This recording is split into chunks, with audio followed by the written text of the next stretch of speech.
For tonight, we're watching that quarterback matchup. Two guys that have similar journeys of how they got here, and Ricky, similar abilities as well. Yeah, so you got two guys that can get using their legs. Now, Cam does a great job of not turning the ball over. Samari does a great job of getting third down and moving the ball. It'll be interesting to see both of them play tonight. For more on tonight's matchup, we head down to the third member of our crew, Haley Nitchie.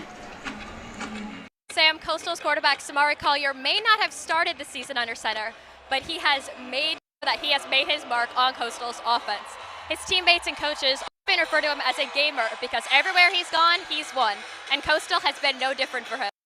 CCU offensive coordinator Drew Hollingshead said he has the most confidence and that Coastal fans should too. Sam?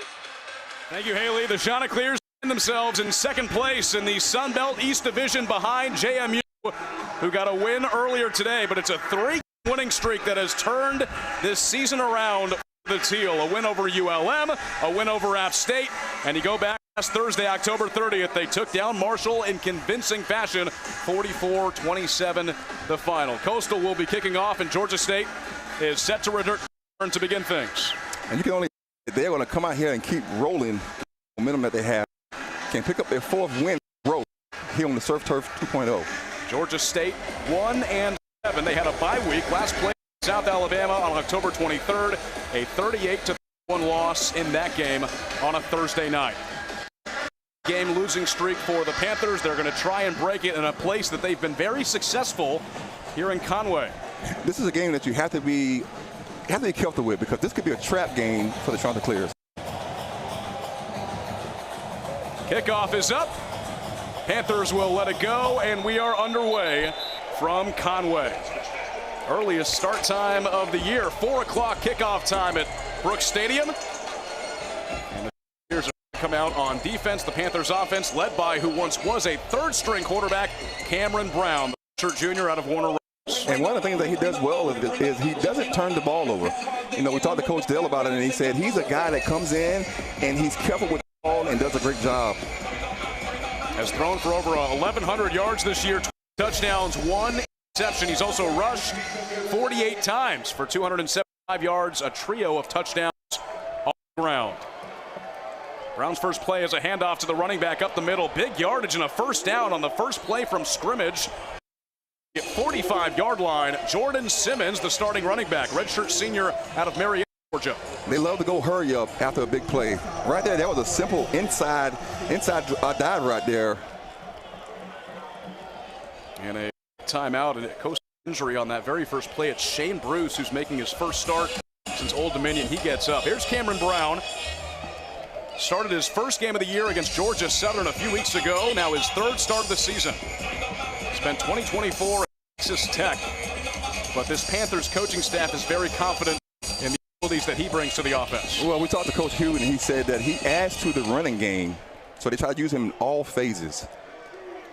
Offensive coordinator Hugh Jackson, former NFL head coach, first year as the OC in Atlanta. It'll be Simmons again, powering up the middle, down to the 40-yard line. He crosses into Coastal territory. And that was the same as they just ran. They had stacked receivers on both sides and ran the inside drive. If it's running it. They go back to him up the middle. This time it stopped early, but it'll be enough for a first down. And that's big Trey Brown coming in play right there, who's been having an outstanding season so far. Ricky, they've had 3 running plays. This Panther team comes in the worst rushing team in the Sun Belt, averaging just 114.5 yards per game on the ground. Well, Coach Dale said that they want to be a run team. They play some tough teams that cause them to throw the ball. They want to get the run game going. They'll run it for a 4th straight time. Once again, it's Simmons, but he's stopped at the line of scrimmage, and a gang tackle for the Chants. I'll mark him at about the 41-yard line. So far, we've seen them come out and try to that run tonight. Coastal defense led by first-year defensive coordinator Jeremiah Johnson, coming from Louisiana Tech. Had a lot of success, and his soul collector defense has been fun to watch throughout this campaign.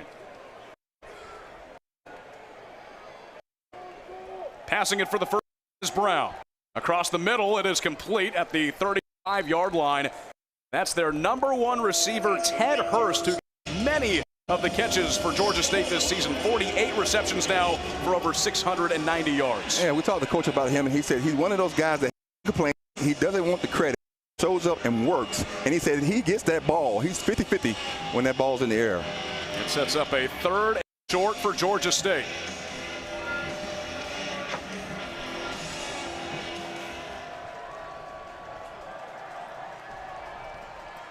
Pass on 3rd and 1. He's flushed out and attacked by Coastal. Sacked at the 41-yard line on 3rd and short. That's my guy, Trey Brown, coming in and doing what I always say. Go get the quarterback. His 8th tackle for loss this season. And just comes in from the backside, wraps him up and brings him down, forcing the Panthers to punt. And right away, we see the Soul Collectors get off the field on a big 3rd down. A little shocked there with the success they had early in that drive on the ground. They try and get Brown to pass, and Coastal just had it from the very beginning. Yeah, you would think that they would keep doing what they're doing. If it ain't broke, you got to keep doing it. Chanley, the runner, up in the air. And caught around the 15-yard line by Bryson Graves. And Coastal will have their first drive on offense, led by who also was once a 3rd-string quarterback, Samari Collier. We talked in the open, but he has made all the difference for this Coastal offensive momentum. He came in and a spark, and the one thing I love about him is this: they have cut down on the turnovers, and he does a job converting on 3rd down and putting up points. Collier is starting his 3rd game of the season. Came in the ULM game in the quarter and handled that game well in what was a very tough environment with the rain. Got the win against App State, got the win against Marshall a week and a half ago. Collier's taken out on the first play. He's got plenty of room. Collier with a big run on the first play. Nobody near him. Collier with the legs. He will score. The main event. And we talked about a coach to that, and Coach said that Samaria is the main event. And on the first play, Samaria says, "Give it to me." Sports in the top 10 tonight. Amazing play right there. 85-yard touchdown rush for Samari Collier. As the look at do that spin move, Samaria, a.k.a. the spin machine, he has perfected that move. That's an amazing play right there on 1st down. Afrute's extra point is up and good. The Chanticleers have a 7-0 lead, and it's Samari Collier. Main event on the first play. 85-yard touchdown rush for QB1. Samari Collier has added to this offense an 85-yard rushing touchdown on the first play. And when Coastal started 2-3, head coach Tim Beck said, "We got to go back to the drawing board." It was on that drawing board. They leaned into their personnel strength. They found that groove on the ground like you just saw. Next man up with Samari Collier, and they've spread the love across their running back and receiver room. And Ricky, it's made a huge difference in this 3-game winning streak. And you see what they have been doing for the last couple of weeks. They have been getting better and better by going to that drawing board. So Coastal on their first offensive play scores on an 85-yard quarterback rush by Samari Collier. Georgia State set to get the ball back after being shut down on downs. Their last drive got into Coastal territory, and they were stopped. Now, is it safe to say that Samaria got some? Well, quite a bit.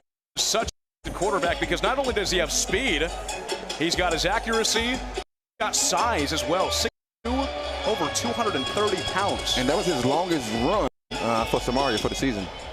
Longest run for Coastal as a team. Cameron Brown back out for the second offensive series for the Panthers. He'll try and do what he did. Brown levels a man, keeps going up to the 34-yard line. So on the quarterback, shows off his physicality for a 9-yard rush. And we talk about him and Samaria being the same, having the same size. And right there, he runs the same play, lowers his shoulder for extra yards. Played 8 games as a backup for Texas Tech, mainly used in rushing scenarios a season ago. Airs it out this time, complete at the 40. It's Hurst once again. And driven back by Avion Jones for the Chanticleers. Check that. Miles Muyoung gets the tackle. A first down for the Panthers. Now, you would think that they would come back and go back to that run game. That they don't. Well, Hurst has been their main receiver for the past 2 years. Preseason All-Sun Belt first team entering this season after making it on the All-Conference second team a year ago. This time it's Brown once again up the middle for a gain of about 6. That's Muyoung right there coming in and play again.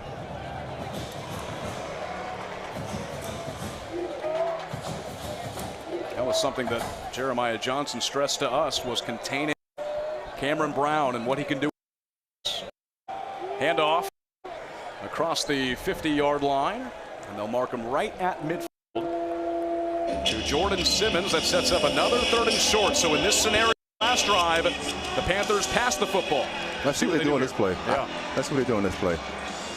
I think you have to hand it off right here. And they do. It'll be Simmons carrying it across midfield. And good enough for a first down for the Panthers. Now, so far what we've seen out of Georgia State's line, they've done a good job of moving Coastal's line. You see 2 linebackers just came down to both gaps to try to stop the run, but they pick it up. All 4 matchups here at Brooks Stadium between these 2 teams have been won by the Panthers. Coastal has won the other 4 matchups in Atlanta. The home team has never won in this matchup. 9th meeting between these 2 teams. Panthers led by second-year head coach Del McGee, longtime coach for Georgia. Handoff wrapped up from behind. It's Branson Robinson the carry, and Coastal will stop him for a gain of about 1.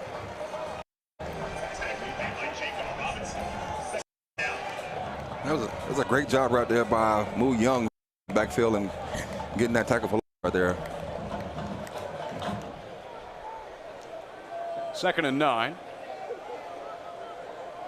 Coastal had a longtime linebacker Shane Bruce in the starting lineup, got shaken up on that first drive and came out. And I have not seen him on the field since. Back to pass is Brown. Goes across, has a man up inside the 25-yard line, complete to DJ Riles, shirt junior from Columbus for a big first down. And that's Wayne on the play, making the tackle right there. That was a good job right there by Brown, sitting in the pocket, had some pressure, and let it rip and made the connection. 1st and 10 at the 22-yard line. And it'll be Robinson stopped early. That's a Mario right there, coming down and making a great tackle. Gordon and Raheem Diawara both in the tackle. Sets up a 2nd and long. 8 minutes to go in the first quarter. Coastal only run 1 offensive play. And that went to the house. 85-yard rushing touchdown, the biggest play for Coastal this year by none other than Samari Collier. Brown on 2nd and 9 toward the corner. Hurst at the 10. Hurst makes a move. He's tackled at the 5. And that's their guy that they go to. That was a great job by Luke Murphy right there making the tackle. His 3rd reception this evening. Well, we talked to Coach Jackson about him coaching Chad Johnson, and he said, look, you know, the guy that maybe has a talent like him could be this guy right here, Ted. Yeah, he says he's not as colorful as Chad Johnson not as colorful. was, but we'll tell that story later, Estef. Well, Hurst is a guy that doesn't care who gets the credit. Very much a team player and somebody that Georgia State loves having in their corner. Goal from 5. The handoff. It's Simmons on the carry.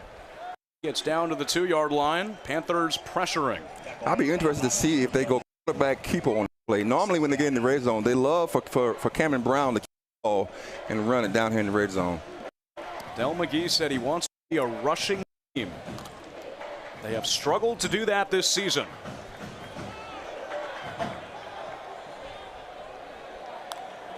Brown takes it himself. And Brown to the goal line, tries to pitch over, stopped just before it. And it sets up a 3rd and goal from about the inch line. And there it goes right there. They love to run him when they get down here in that red zone and close to that goal line. One more time, Brown tried to get on a stretch, had a few guys in front of him. About an inch separating the goal line and the football. A power look for Georgia State. Same formation right here. And Here goes Brown. Brown is. Did he make it in? Right at the goal line. He didn't get there. Coastal stops him on third and goal from the 1. And if you're Coach Dare right now, what do you do? Go for it. State leaving that offense on the field. They've got about, I mean, you see it right there, a few inches to go. Chanticleer's bringing in those big bodies for this 4th-down play. Jordan Simmons is the running back. And whistles. Tim Beck wants a timeout.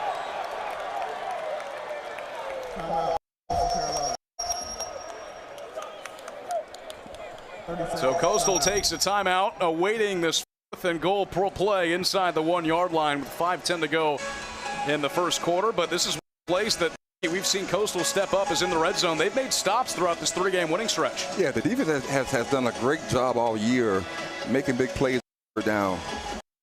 One of the things that we talked about Coach Jeremiah about, he said, listen, we want to be consistent and we want to make sure we get off the field. And he said this, he said EEM. He said effort erases mistakes. Talk about the violence his soul collectors bring. They're holding to 18 touchdowns in 36 trips to the red zone. Trying to make it one more miss right there. And there's Jeremiah Johnson, his first year in Conway. In common, we were talking to him and he said that he gets up at 4 a.m. to start his day. Coach, me. He's up and ready. He watches film for a long time to study the opponent. And we'll see what he draws up here on 4th and goal. Panthers looking to put it first time. Branson Robinson will line up as the running back. Brown has been stopped twice on back-to-back runs on short yardage situations. Coastal brings everybody. Brown hops over the defense and gets into the end zone for a touchdown. Moving on the field. It's a touchdown. Now, I'll be interested to see this replay right here. He went over the top, but I want to see it from a different angle right here, S-Dub.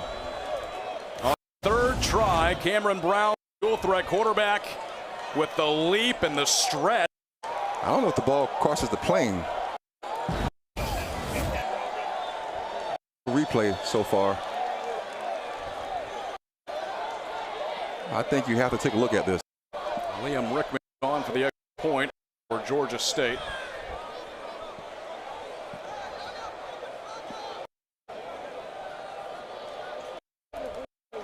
Brown trying to stretch it over. He was stopped at the line of scrimmage. He was able to get that arm and the football over. At least that's the field right now. So Rickman will line it up. Georgia State looking to tie it in the first quarter.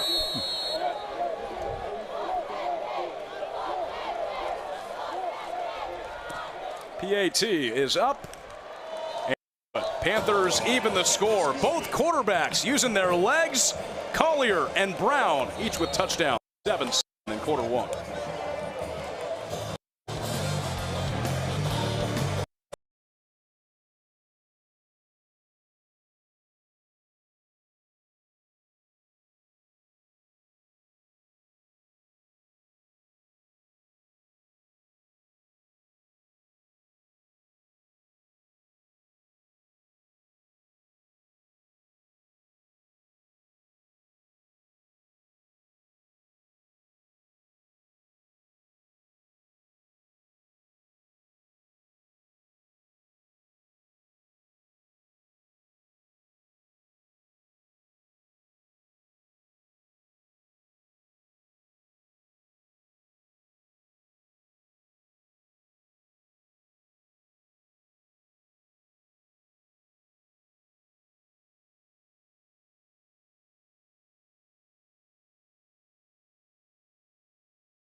Panthers even the score 7-7. A 1-yard touchdown rush by their quarterback Cameron Brown. Both teams trading scores here in the first quarter, Ricky. Well, so far we've seen both quarterbacks live up to the hype, using their legs, making great decisions, and scoring for both of their teams. It is homecoming week on campus at Coastal Carolina. The main event is this right here. Coastal trying to take down Georgia State at Brooks Stadium for the first time ever.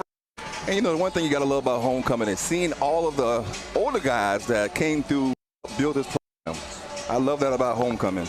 We have many former Chanticleers in attendance. Bruce Mapp is here.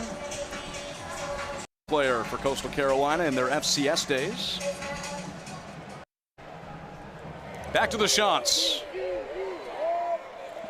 They'll let that kickoff go, and Coastal will get it back on their own 25-yard line. An 85-yard touchdown by Samari Calder on the only play they've had offensively so far. And I'm sure that Coach Drew wants to run it back and do the same thing. Big difference has been the running game for the Chanticleers, and actually the rush for over 180 yards. Their all wins have come when they've ran the ball. Javen Simpkins, the starting running back, had 9 rushes for 38 yards. Marshall with a reception for 8 yards there as well.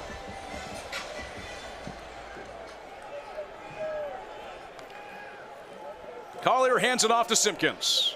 He'll squeak through a little hole there. He pushes forward for 5 yards. And sets up a 2nd and 5. That was a great job right there. Chanticleer's offensive line, moving the D line to the right, and Simpkins did a great job of finding that gap and getting in there. Leads in running with just under 50 yards on the ground per game. A couple of touchdowns this year for the junior, 3rd-year Chanticleer. And now the Chanticleers come out and they got 2 stack receivers on both sides. Hands it off to Simpkins once again. He's got space, bounces out wide, cuts it up the middle up to the 46, and a 1st down for the Chants. So Coach Drew said, whatever you can do, I can do better. So they come and run the same play. Right here, it's a simple handoff. He sees the vision, see the green, makes a good move right there. Another handoff to Simpkins. That time he falls. Stumbled before he got to the defensive line, might have lost one. Ricky, you're talking about 1st-year offensive coordinator Drew Hollingshead, Western Kentucky. And talked about his adaptability throughout the season. Came in, wanted to run the air raid, realized that Coastal didn't really have the personnel for that. So now they've leaned into those strengths that they have, and they've pushed the ball on the ground. And the one thing he said is he had a coaching background, his dad coached, and he said he learned how to adapt coaching different guys, meeting them where they are. Now they get the freshman Dominic nicely involved in the running game. He tries to break free. Maybe got 1 yard. It'll up a 3rd and long for the Chanticleers near midfield. Nicely has been a big part of the running game as well. Had a 59-yard touchdown rush against Marshall. Yeah, last game he had 5 rushes for 76 yards. Coach Drew talked about him being one of those guys that at 6 a.m. you hear him all across the building. Said he's never seen a freshman come in and then be that young, but he's act like he's 25. Ready for the moment. Turned 19, but he acts like he just turned 25, right? Hey, he's ready for the moment. 3 minutes to go in the opening quarter. Collier passing for the first time today. Has a man for a 1st down. To the near sideline, inside the 30-yard line. It's Carmelo English. His last reception of the year. His 6th reception this season. Talk about spreading the love. English gets involved. And you know, that's what Coach said. He said he want defensive players to have to cover the sideline. He wants to spread the ball to all receivers. Has it, flips it off to Jamison Tucker. Positive yardage near the 2-yard line for Tucker. He gets to the 21. English hadn't been involved much in the offensive game. Said just his 6th reception this year. Down catch, and Tucker picks up about 7 yards there.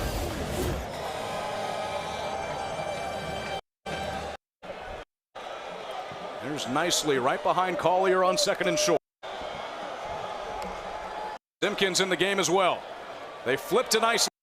Nicely runs into his own man, spins around, and is down 15 or 16-yard line. It will be a first down. Haven't seen that formation too much with Simpkins right next to Collier, nicely behind him, but they have that option play that they just ran and looked pretty good. Well, the option to run many different plays when they go in that formation. You got two really good running backs that you can utilize right there. That was Henry Bryant right there for Georgia State making that play. Now it's on Edwards as the running back inside. 2 minutes to go in the first quarter. And going back to what we said earlier, Drew said that he wants to spread the ball out to everybody, not just one person. He wants the D coordinator to have to cover sideline to sideline and not focus on one guy. They get it to Robbie Washington. Around, breaks a tackle, and he's in for a Teal touchdown.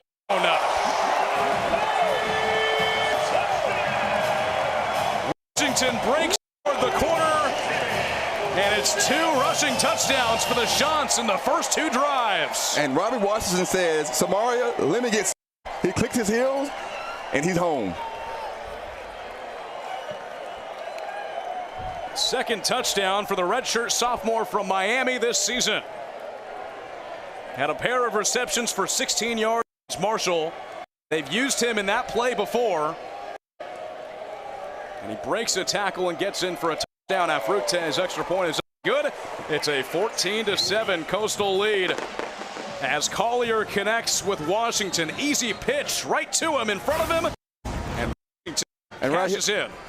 It's an easy pitch. And he finds the green, gets up, gets to the end zone, and he says, I'm home. Scores really what they've been doing so well these past few games, Ricky, establishing the run, have the pass mixed in there as well, a 25-yard connection to Carmelo English right here. Robbie Washington fills it out for the touchdown, and this is what Coastal has really gotten in the groove of doing the past few games. And I think Coach Beck talked about it a little bit. He said teams are afraid to blitz right now because of Samara doing a great job. And I think when you have a quarterback that can run the ball like that, it opens up the run game for the Chargers. A 16-yard, what's considered a catch to Robbie Washington for the touchdown as that one rolls out of bounds, and Georgia State will start off with pretty good field position as LaForge's kick bounces off the sideline. Talking to Coach Dale a couple days ago, you know, he said they got 4 C's that they go by. He said composure, he said consistent, he said, you know, Panthers can't beat Panthers. And he said they have to be able to beat. 5-game losing streak for Georgia State. They're 1-7 on this season, have not won a Sun Belt game yet. But Coach McGee was saying that we're not losers. We got to have that champion mindset, and we know we got talent in this room. And he said champions do what champions do daily, and they keep working. Cameron Brown passing. Brown airing it out across the middle, over the top. It is caught by Hurst inside the 10-yard line. Ted Hurst has another reception, and it sets the Panthers up beautifully. And that's that big play-making ability that they're talking about that he'd have. They said he's 50-50 when the ball goes up. You know, I think we can call this, you've just been Moss. That was a beautiful dime by Brown to Hurst. Panthers looking to score once again. They'll float it to the end zone. Hurst, too tall. But you mentioned it, Ricky. This Panthers coaching staff said the best thing about Ted Hurst, one of his many great abilities, is he's able to go up and 50-50 balls, and we just saw it. Yeah, we just saw it. Big play right there. Really good job of him going up and grabbing the ball at the highest point and then bringing it down and securing that ball. A 57-yard completion.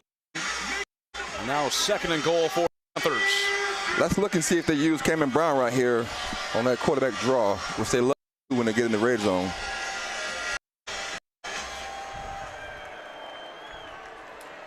Dennis Murray Jr. in as the running back, and a timeout. Timeout, Georgia State. Timeout.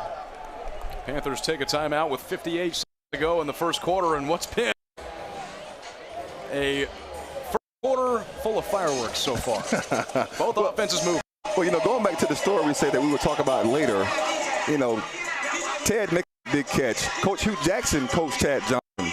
Now, Chad used to call him and say, hey, Coach, I'm open.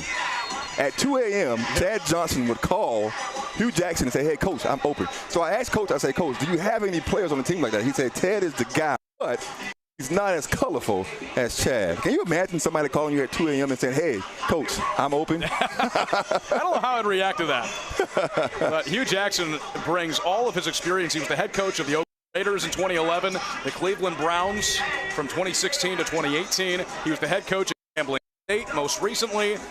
His second year in the Panthers program and first as the offensive coordinator. Second and goal. Brown looking to the end zone, caught for a touchdown.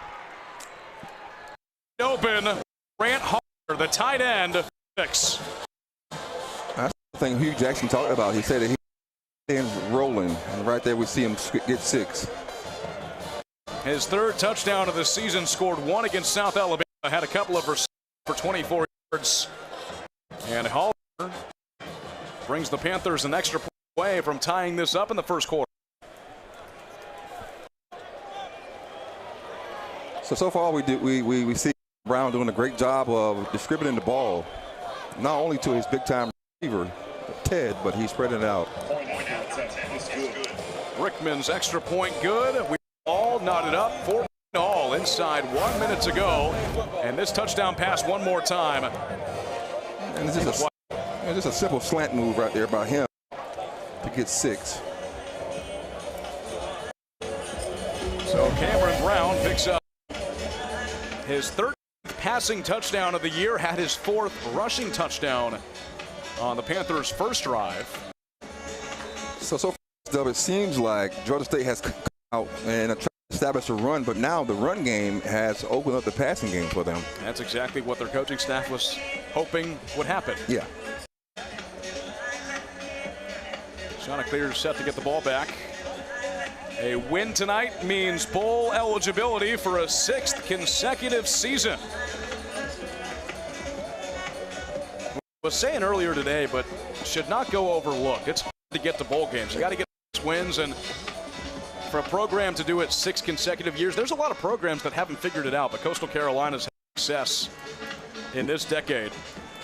A lot of hard work and dedication goes into trying to get to a bowl game. I love going bowling. What about you, S-Dub? I like to go bowling. Oh, of course. Best part of the year. Chanticleers will start it off on their own 25-yard line. And we'll see Samari Collier in this offensive group once again. 160 total yards for the with 109 of those on the ground, 41 through the air. And for more on QB1, here's Haley Nitchie. Sam, when we talked to offensive coordinator Drew Holling said earlier this week he didn't have enough good things to say about Samari. He said that he got juice and is a guy who just wants to play the game. Coach says next steps for Samari be to help him be more efficient when throwing the football and to find ways to let him. Sam? Be more efficient on those first and second down plays. A first down play will be a handoff up the middle, not going for anything. As Simmons took the carry right to the line of scrimmage. But talking to Coach Beck earlier this week, I asked him, I said, are you comfortable with Samari running the ball as much as he does? Because some quarterbacks don't like that. Quarterbacks can be fragile sometimes. Now, with his physicality and his size, he's his own man, and he can run the ball and he can handle it. let him do us. Quarterback draw call. Finds the space. And what could be the play of our opening quarter. And that was Robinson right there. Transfer from Coastal came in and made it. Also have Josiah Robinson, who's one of the leaders on this Panthers defense. Another Coastal transfer. That will take us to the end of the first quarter. Both offenses have showed up to play here on Saturday. Tied up at 14. Coastal and Georgia State in conference matchup as we begin the month of November.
Well, where else would you rather be on a college football Saturday in November than Conway, South Carolina, as we begin the start of the second quarter? Alongside Ricky Sapp, Sam Wiederhaft with you on ESPN Plus.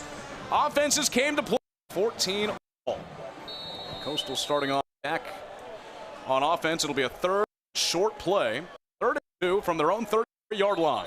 And let's see if the main event keeps the ball here. You got a flag as we begin the start of the second quarter. Offense, number 58, 5-yard penalty, third down.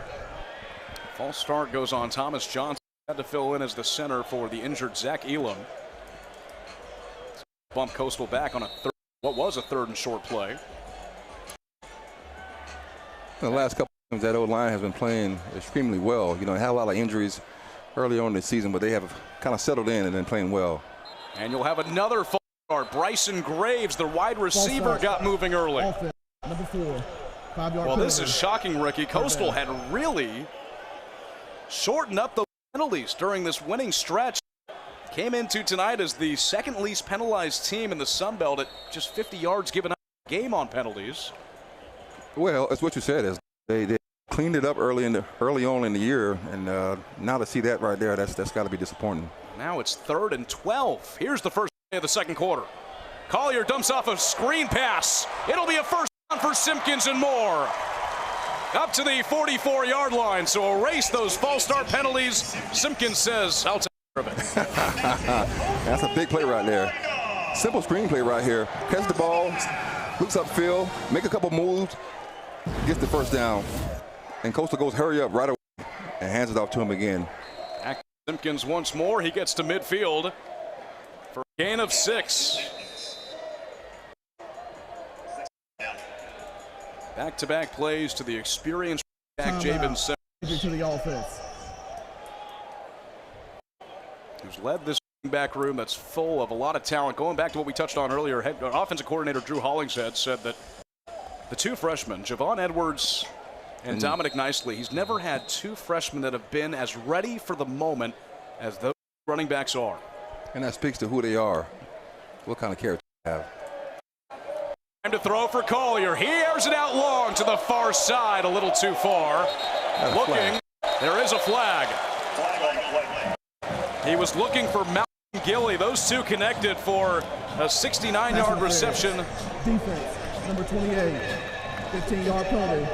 Automatic, first down. That's Causey the third right there. The fifth.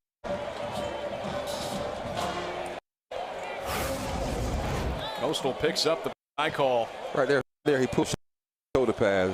I'm sure that's what the refs saw. Bernard Causey the third, the redshirt freshman from New Orleans. Spent last year at LSU. Fresh set of downs for Coastal in enemy territory. Collier, the pitch. Gives it to Edwards. Pushes forward to the 30-yard line.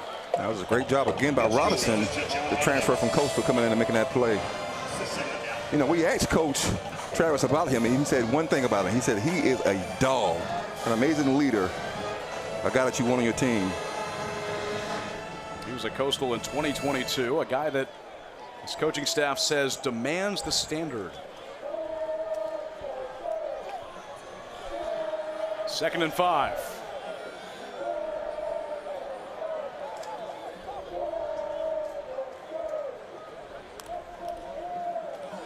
Handoff to Edwards. He bounces out wide, has some space.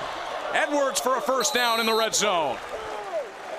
And that's Jalen Jones, a.k.a. the Juice Man, what Coach Travis called him, making that play. Right there on that play right there, that was an amazing job by the offensive lineman, pulling everybody holding their blocks and giving Javon a chance to get out there and make a big play. 4 carries for 20 yards against Marshall. Over 200 yards on the season, 1 rushing touchdown for Edwards, who comes out for Simpkins. Collier passes around. Coastal goes the other way. It's Washington once again. And hit hard at the 16-yard line. It was 2 players for Georgia State that got in on the tackle. That was an amazing job by Henry Bryant. Big fella said, hold on, I got a little bit of speed. That was a really good pursuit angle right there, making that play. That's a trick play right there, and Coach Drew talked about it. He said he likes to carry at least 3 to 4 trick plays into a game. Yeah, he loves running those trick plays. We've seen Bryson Graves pass the ball one time in the last 3 games for Coastal. Coastal goes on the ground once again on 2nd and long. That's a great tackle right there by Kendrick Walker coming in and making that play. Breon Townsend gets in the mix at running back. Seen him a little bit this year. He comes off. Simpkins back in on 3rd and 6 from the Panther 13-yard line. Coastal has scored on each of their first 2 offensive drives. Collier to pass, and he just throws it right into the surf turf with players coming. There's no foul. Try to set the screenplay right there. Receiver in the area. 4th down. Try to set up the screenplay right there, but Georgia State defense read it very well, so he had no choice but to throw it in the ground. That's something that Coach Beck told us with the way that the way that Collier's been able to move.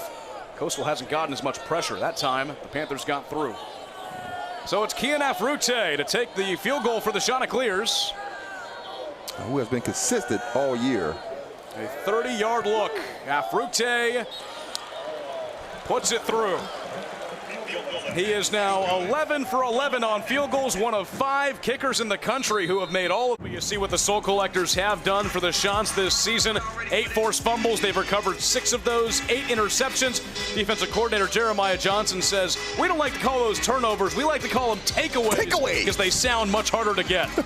And I agree they are. Takeaways are definitely harder to get. But, you know, he talked about the defense kind of playing sloppy the last couple games, and he said, listen, we have to attack, execute with violence together.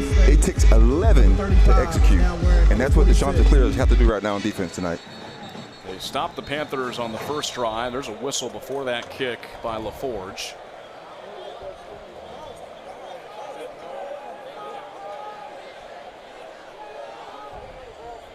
Don't see any flags on the field.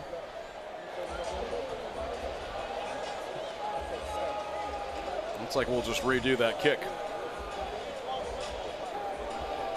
I see the referee talking with special teams coordinator Josh Miller in his 6th year with the Chanticleers. Great turnout here at Brooks Stadium on Saturday evening. Well, yeah, you said it earlier, Esther. What better place would you rather be than right here in Conway on the Surf Turf 2.0? You know, around the country it's November. It's starting to get a little cooler. Not here. It's 75 degrees, sunny, and a beautiful evening for the first football game in November. What'd you say earlier about November games, Ricky? Everybody remembers what happens in November. That's right. Now we're set to go. Kick is back, and will be a touchback. LaForge on its last kickoff hit it out of bounds, so the Panthers will get it from their own 25-yard line. They will come back out with 174 yards of total offense. 56 of those have been on the ground, and they've used that running game to establish the pass with over 110 passing yards in this game so far. It's going to be interesting to see what Coach Jeremiah comes out and do for this passing game, because right now Ted is having a great game right now. So you have to come out and take him out of the equation right now for this offense. And here's that same formation right here that they started off with. They got stacked receivers on both sides. Let's see what they do. Now, the last time they went in this formation, they ran the inside drive. Let's see if we see it right here. Here's a flag. False start. Offense, number 59. 5-yard penalty. First down. Now, on the other side, we talked about how Coastal's been limiting those penalties. Georgia State has the most penalties. That was their 80th of the season. Most penalties in FBS. They're giving up over 78 yards a game in that category. 1st and 15. Ball pops out. Picked up by Brown, but he is leveled for a loss. Tyler Moore gets in there and brings the pain on the first play. Right here, it seemed like it was a miscommunication right there. He was going to hand it off, but he kept it. Coming into this game, Tyler Moore had played only 1 game against Old Dominion. He makes his name known on the first down play. Low snap. Panthers having trouble with the football. They get the pass off. Short little screen play. Coastal is all over him around the 13-yard line. That's a Marion Garden coming down and making a big play right there.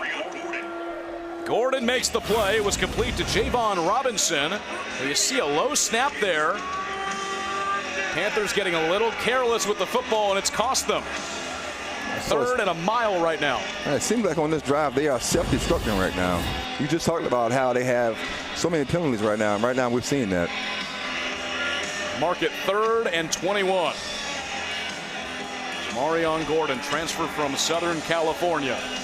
His second year with Coastal. Empty backfield for Cameron Brown. Coastal rushes 4. Brown will rush himself. And he is put down at the 19. Coastal stops Georgia State for the first time since the first offensive drive. And the Panthers will have to punt pretty deep in their own territory. And that's what Coach Jeremiah wants to see out of the Soul Collectors right here tonight, making the play and putting the offense back on the field. And take advantage of those mistakes. The fumble on the handoff and a low snap as well.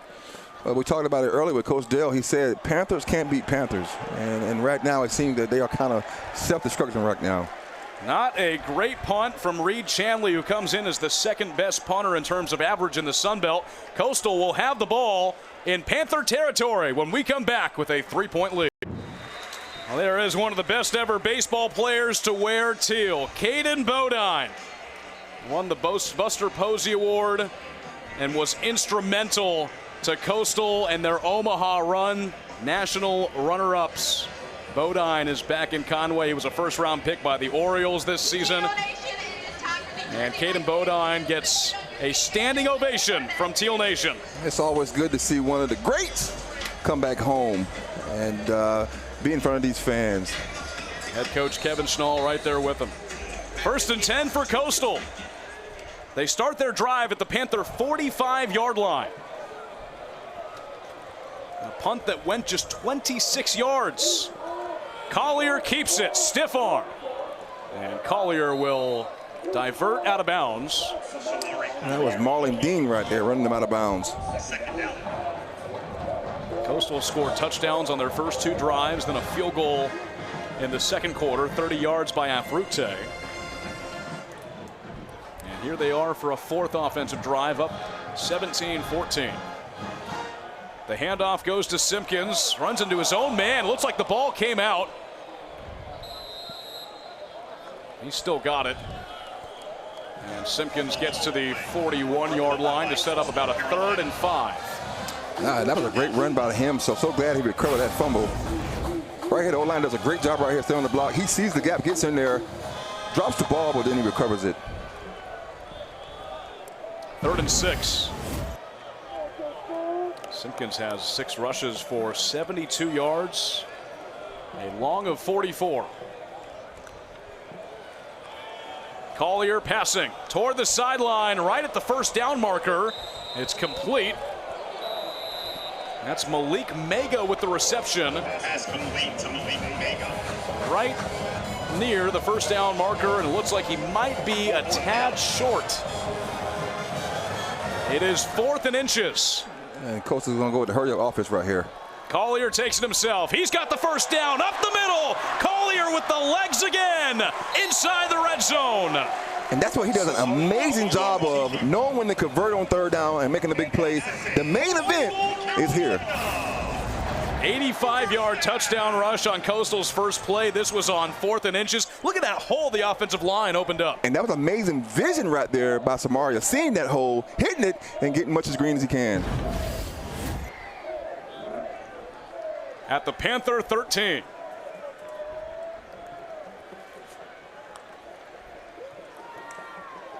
He's got time. Standing still, heads to the end zone and overthrows it.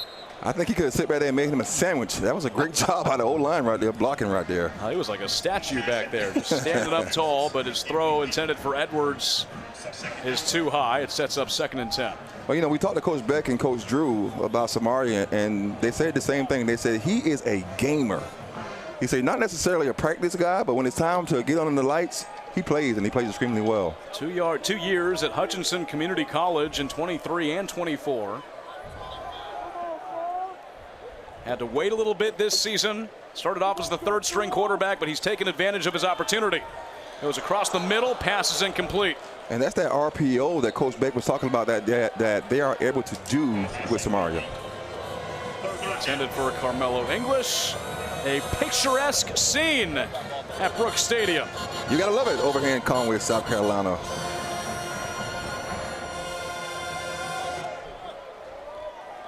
It'll be 3rd and 10 now for Coastal. They've scored on 87.5 trips, 87.5% of their trips in the red zone this season coming into this game. Georgia State showing blitz right here. Let's see if they actually send some guys or they drop in coverage. Play clock at 7. Collier passing. Feels the pressure. He is sacked. A big hit right up front. Jartavius Flournoy brings him down on 3rd and long. He's been having a good game quietly so far. His first sack of the season, and it brings Afrute out for a 2nd time. This time it's a 34-yard field goal for Afrute. Well, let's see if he can continue to be consistent like he's been all year. Good snap, good hold, kick. Has enough, and it's through. So Afrute is now 12 for 12 this season. Coastal has field goals on back-to-back drives, and they have a 20-14 lead with 6:47 left in the first half.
Back on the surf turf, Georgia State has held Coastal to field goals on back-to-back drives.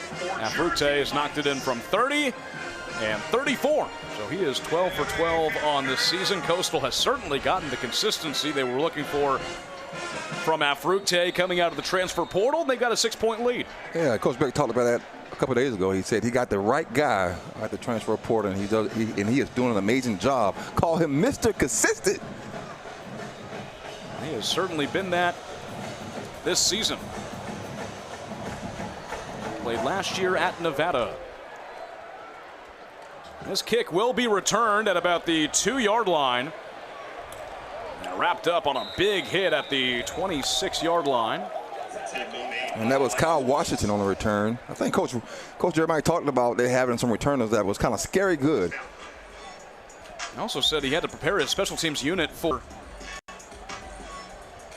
Georgia State, bringing it out from pretty deep in the end zone. Zeke Campbell is back on the field with the Coastal defense. He's really been the main leader for this Soul Collectors crew this year. 5 sacks, third in the Sun Belt. He's got 1 tackle tonight. And Coach Jeremiah Johnson said that he's just an unbelievable kid with a very high motor and is certainly a factor in many plays throughout the game. Pass complete on a little screen pass, hard hit and pushed out of bounds. That's Jordan Simmons right there coming up with the catch. Tackle made by Fred Adams, junior defensive back, moves him out. And talking about Zeke, I think he's everything you want in a DN. Has the length, has the motor, has the speed. Does a great job getting to that quarterback. 2nd and 9. Simmons, the leading rusher, 8 carries for 49 yards, a long of 20. He gets the ball once again, trips and falls. Didn't look like anybody had really touched him. And that was Jordan Simmons right there. The front side guards pulled. He had blockers in front of him, but he tripped on his own feet. The turf monster got him messed up. 3rd and 8. Panthers are 1 of 4 on 3rd downs tonight. It's empty backfield for Brown. 8 of 9 through the air for 113 yards and 1 touchdown. Coastal showing some blitz right here. Let's see if they bring him. Now Simmons next to him. Coastal backs off the blitz. They still get pressure on Brown. There is a flag. But Coastal breaks through with Walt Gray, the junior linebacker, with the pressure.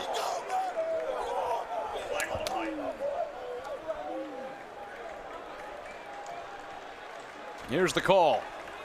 There is no foul for intentional grounding as a receiver in the area. Holding. Offense, number 59. That penalty is declined. 4th down. An obvious decline on the 3rd down incomplete pass, but how about Walt Gray breaking through, and you see him break that block right there, almost brings down Brown. That was a great job right there. So we see the Soul Collectors get off the field on 3rd down. Once again, Coastal set to start their next offensive drive in beautiful field position. Graves back to return the punt.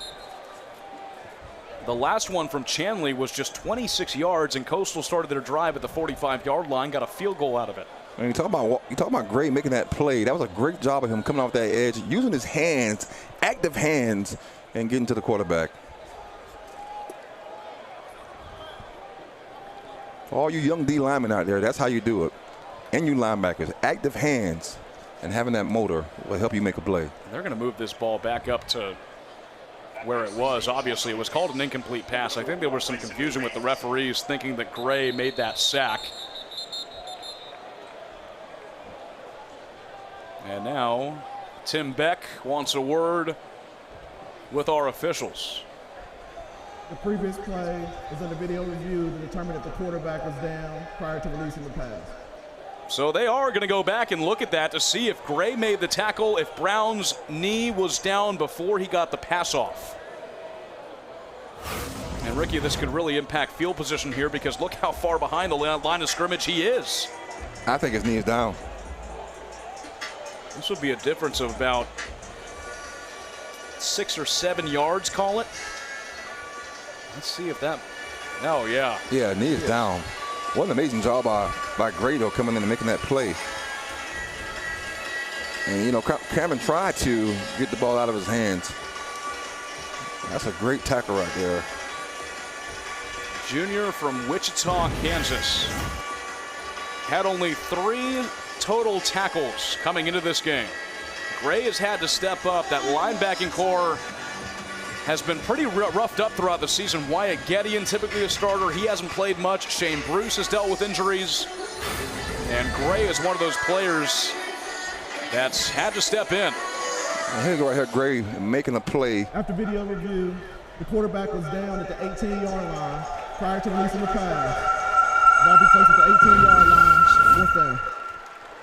So yeah. That'll go down as a sack, Ricky. Oh, yeah. You know, sacks get you paid. Great job right there by Gray.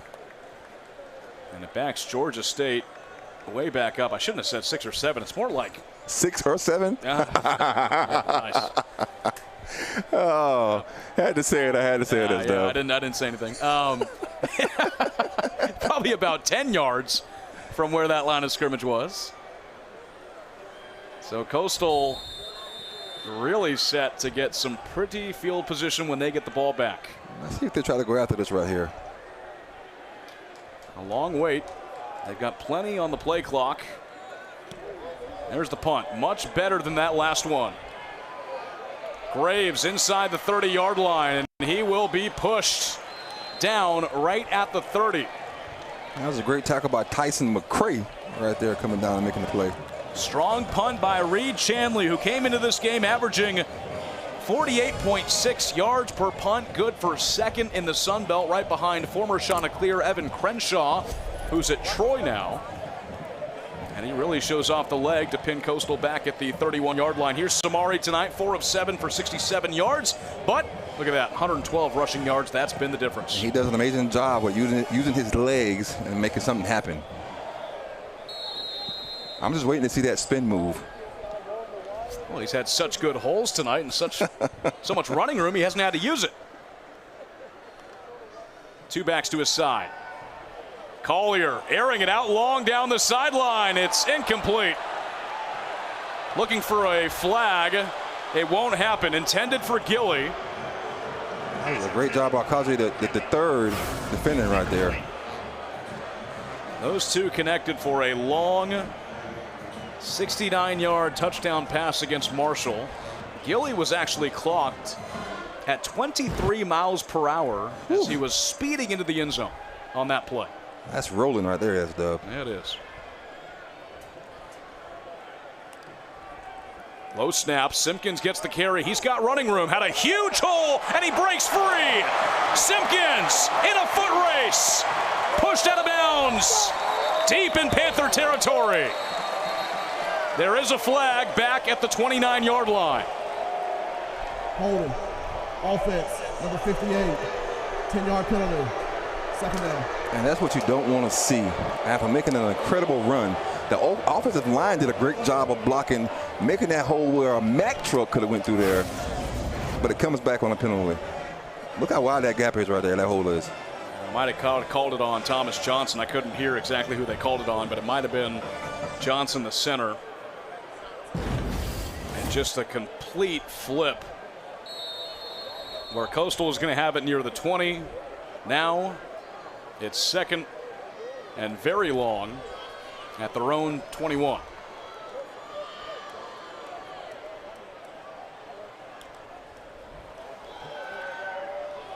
Back to the sideline. It is incomplete. I thought Malik grabbed that and kept his feet and 3rd down. bounds on that one. I think Mega bobbled it a little bit. Didn't have a reception against Marshall. He's been targeted and had 10 receptions so far this season.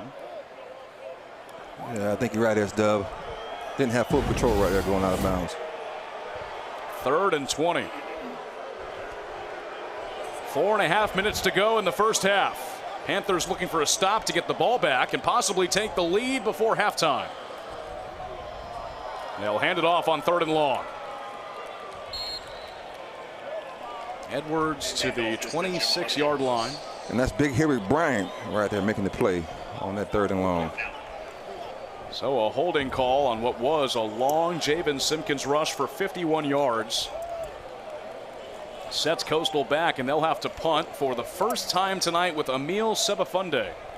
So if you're Coach Beck, are you kind of worried about the team going back to having penalties, especially on third down, when they've been doing a good job of converting on third down? Penalized 3 times for 20 yards tonight. Javon Robinson back to return for the Panthers. Lets it go and takes a Panther hop. Coastal will down it at the 36-yard line.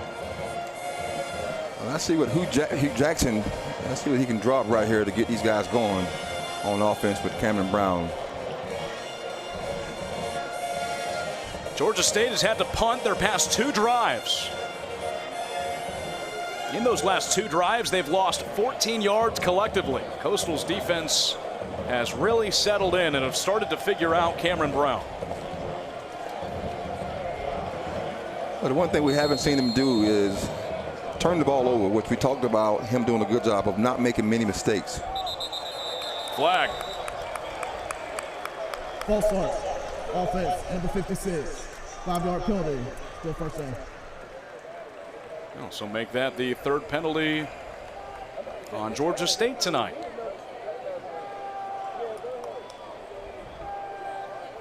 Pushes them back before they even started this drive. I think so far both offenses right now are shooting themselves in the foot right now. Georgia State trying to snap a 5-game losing streak. There's another flag. Could it be another false start? It looked like Zeke is pointing to them. False start. Offense, number 54. 5-yard penalty. First down. So wasn't it Coastal that a few drives ago they started off with back-to-back false starts? Yes. And then Javen Simpkins erased it with a rush and got a first down. Now Georgia State is starting with back-to-back false starts before their drive even starts. Now, do you think they're trying to mimic each other right now on offense and leave it to the defense to win the game? No, the defenses have settled in here in this second quarter after both teams were firing offensively in the first period. So 1st and 20. Brown's pass is incomplete, looking for Hurst. Pass intended for Hurst. Incomplete. Second down. Hurst has 4 receptions for 87 yards already in this first half with a long of 57. Sets up 2nd and 10 for the Panthers. There's big number 1. 6'3", 195 from Savannah. Brown almost stumbles. He'll get the pass off, but immediately with a big hit is Fred Adams. Fred say, boom, hello. Tackle made by Fred Adams. He is all over this play on Dennis Murray Jr. Pop. 3rd and long. SW is 3rd and long. You know what that means, right? Go get the quarterback. Well, let's see if Zeke can make something happen right here on this 3rd and long.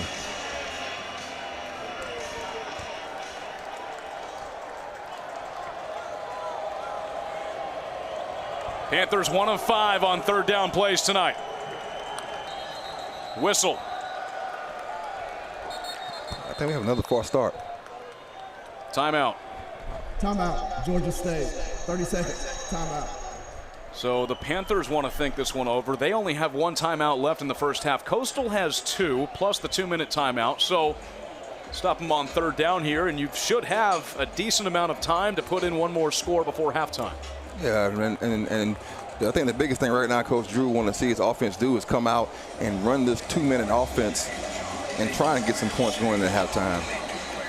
This drive is almost, I want to say, a mirror of Coastal's last drive, because Coastal had that big rush that put them down near the red zone. It was called back for a holding, and now penalties are haunting, I should say, Georgia State with those back-to-back false starts to set up a 1st and 20 before their drive even got going. So it pushed them back quite a ways, and they just have not been able to do much on offense here the past few drives. They've punted back-to-back drives. The Soul Collectors settling in. Yeah. And we talked about that earlier, how they have been consistent all year, and they're showing it here tonight. Last 3rd down play was a sack by Walt Gray. 3rd and long. Coastal brings the pressure. Brown gets the pass off. Hurst incomplete. Threw it to the sideline and out of bounds, trying to find his favorite target. And Hurst is now getting in a bit of a shoving match on the Coastal sideline. He's had to be pulled out of there. It seemed like somebody took his towel and he had to go back and get it, Dub. Well, he quickly goes back and get it. I thought I saw some shoving, but either way, it's going to be another punt for Georgia State.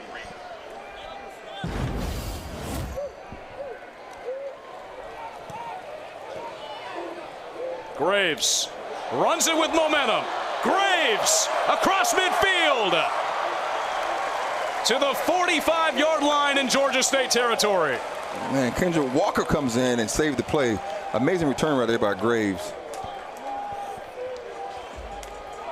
They'll mark it at the 46. So Coastal once again starting in Panther territory with 2:29 to go, 2 timeouts plus the 2-minute timeout before halftime. And now, right now, if you're Coach Drew, you want to drop something right now, get some points on the board going into halftime.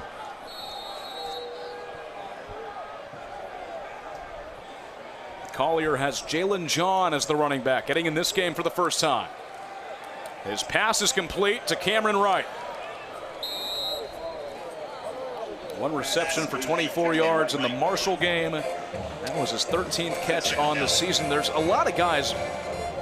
Wright is included in that. A lot of receivers that have up over 100 yards. Nobody's really separated themselves on this Coastal offense. And Drew Hollingshead said, we like that. We like to share the football. We like having a lot of guys touch the football as we hit the 2-minute timeout. Coastal rolling. When we come back, we'll see if they can score before halftime with a 6-point lead.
We got the trolleys bringing the fans here to Brooks Stadium, and you want to see this one. Coastal leads at 20-14 as we are closing in on the end of half number 1. Coastal has a 20-14 lead, and the ball in Panther territory. It's 2nd and 7 from the Georgia State 43-yard line as Coastal tries to score before halftime. They'll hand it off on the second play of this drive to Javon Edwards, who makes the most of this play. Edwards bounces out wide to the sideline inside the red zone. Started off going left, ended up going right for big yardage. Watch the offensive lineman right here. They do a great job. They pull. He sees that, make a move, cut back to the right, and keeps going. Avoids a tackle right here and makes something happen. That was an incredible run right there. I'll hand it off to him once again. Runs into Panther defenders at the 16-yard line. Kedrick Walker, linebacker that stopped him first. With a minute and a half left, Coastal can really do what they want here. They got 2 more timeouts.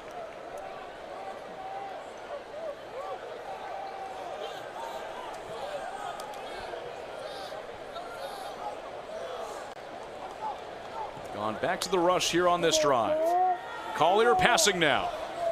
Collier has to move out of the pocket, hit hard at the 15-yard line. That's a great gang tackle. That's a great gang tackle right there by Georgia State.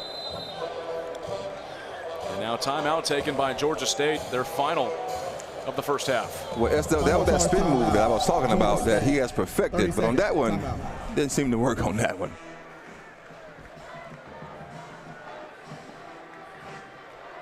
Coastal has had 2 field goals and a punt in this second quarter. Scored touchdowns on their first 2 drives. Have yet to see the end zone since. Panthers take a timeout, and I think that they can get the ball back here because stop on 3rd down. Coastal can shave some time off that clock. Coastal's obviously going to try and get some points if they don't convert on 3rd down. But there could be a scenario where Georgia State gets the ball back and they want to score before halftime. Points going into the locker room certainly gives you momentum. It definitely does. That's what you want. Especially if you're the head coach at OC, you want to go into the halftime with some momentum. It's 3rd and 7 from the Panther 15.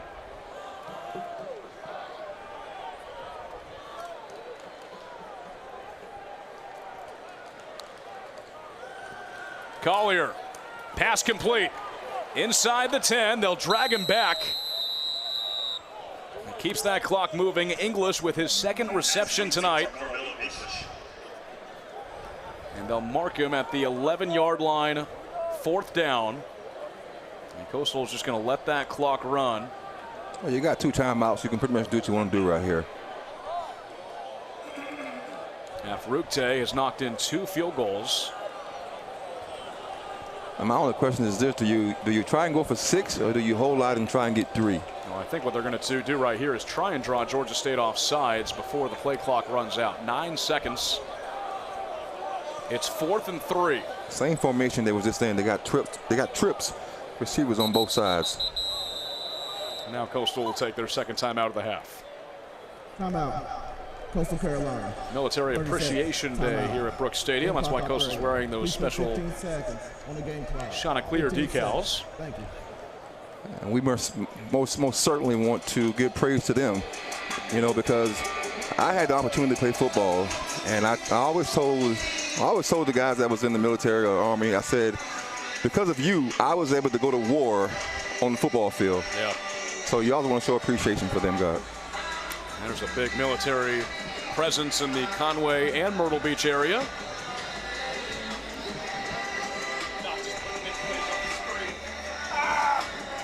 Well, we both was on 2 battlefields.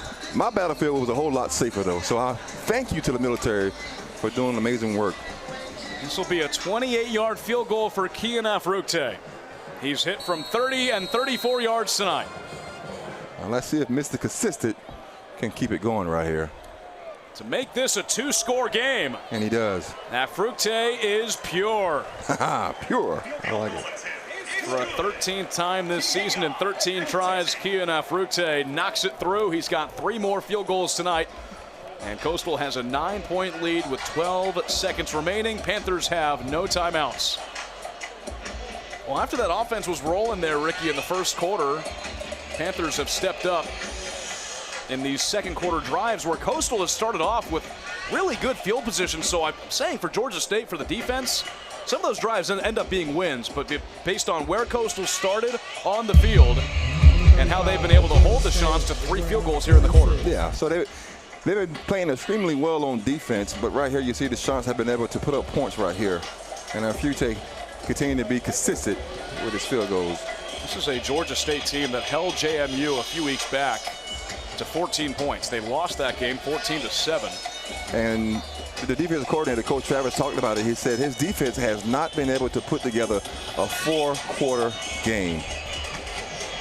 And they're just looking for more execution at a more consistent level throughout the entirety of the football game. Yes, yep. LaForge's kick is boomed. Back for a touchback. So we'll see if Georgia State tries to do something at the end of the first half. They've got 168 total yards, 116 of those through the air. And they started off rolling, and then all of a sudden they started to self-destruct with some penalties. And they have punted on 3 consecutive drives in the second quarter. Difference is Coastal has taken advantage of their good field position and knocked in 3 field goals. Just a beautiful night for football in the beginning of November. Panthers will rush the ball. That'll take us to halftime. Coastal Carolina takes a lead into the locker room. 23-14 after the first half. Chanticleers scored 2 touchdowns in the first quarter, and then it was the Kian Afrute show in the second quarter with 3 field goals. Pretty positive things offensively. Ricky just looking to complete more drives now. All they got to do is come back out and continue to put drives together, convert on third down, and get in the box and score. The defense is continuing to play consistent. They got to keep rolling. Chanticleers are 1 winning half away from becoming bowl eligible for a 6th consecutive year. They've won 3 straight games. They've got the lead now in this one against Georgia State.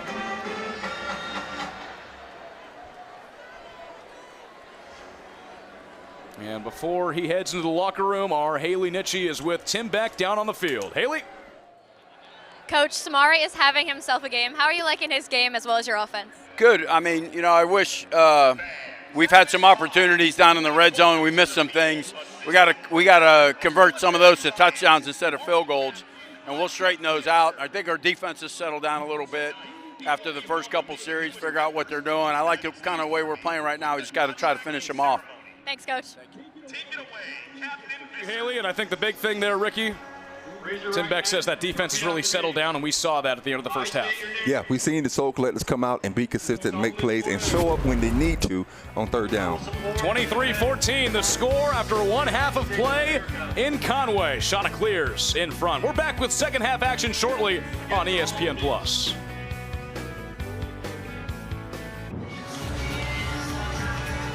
About to start the second half in Conway alongside Ricky Sapp. Sam Wiederhaft with you on ESPN+. Coastal leading at halftime. 23-14 is the score. They have never beaten Georgia State in Conway before, and they're 1 half away from doing so. Those are the first half stats. Coastal outgaining Georgia State by 115 yards. And they all started from that first play, Ricky. The very first play for Coastal was an 85-yard touchdown rush by Samari Collier. He's only 6 for 11, but we talked to Coach Beck earlier in the week. He just makes plays happen. He's a gamer, and he wins. You put him in the game, and he makes a play. It's just plain and simple. On the first play, he said, you know what? I'm the main event for a reason, and he took it to the house. Amazing job by him starting these guys off and getting them rolling. And look at those rushing yards, 211 of those. Coastal has now rushed for over 200 yards in 4 consecutive games. They do that in the first half. There was the rush by Collier to get things going for the Chanticleers. Now, they were stopped in that second quarter. They had 3 field goals by Kian Afrute. Georgia State's defense started to settle in a little bit. Some more highlights from that first quarter where Coastal scored twice. That was Robbie Washington, but it looks like Georgia State's defense has stepped up a little bit more. They're playing better down the stretch. Yeah, they're trying to make some stops, trying to slow down this offense, but it seems like Samari and the offense are getting rolling. Got momentum going into halftime. Now let's see if they can finish the game off strong. Coastal will receive to start things off in the second half. Haley Nitchie talked to Georgia State head coach Del McGee. Haley, what'd you hear from him?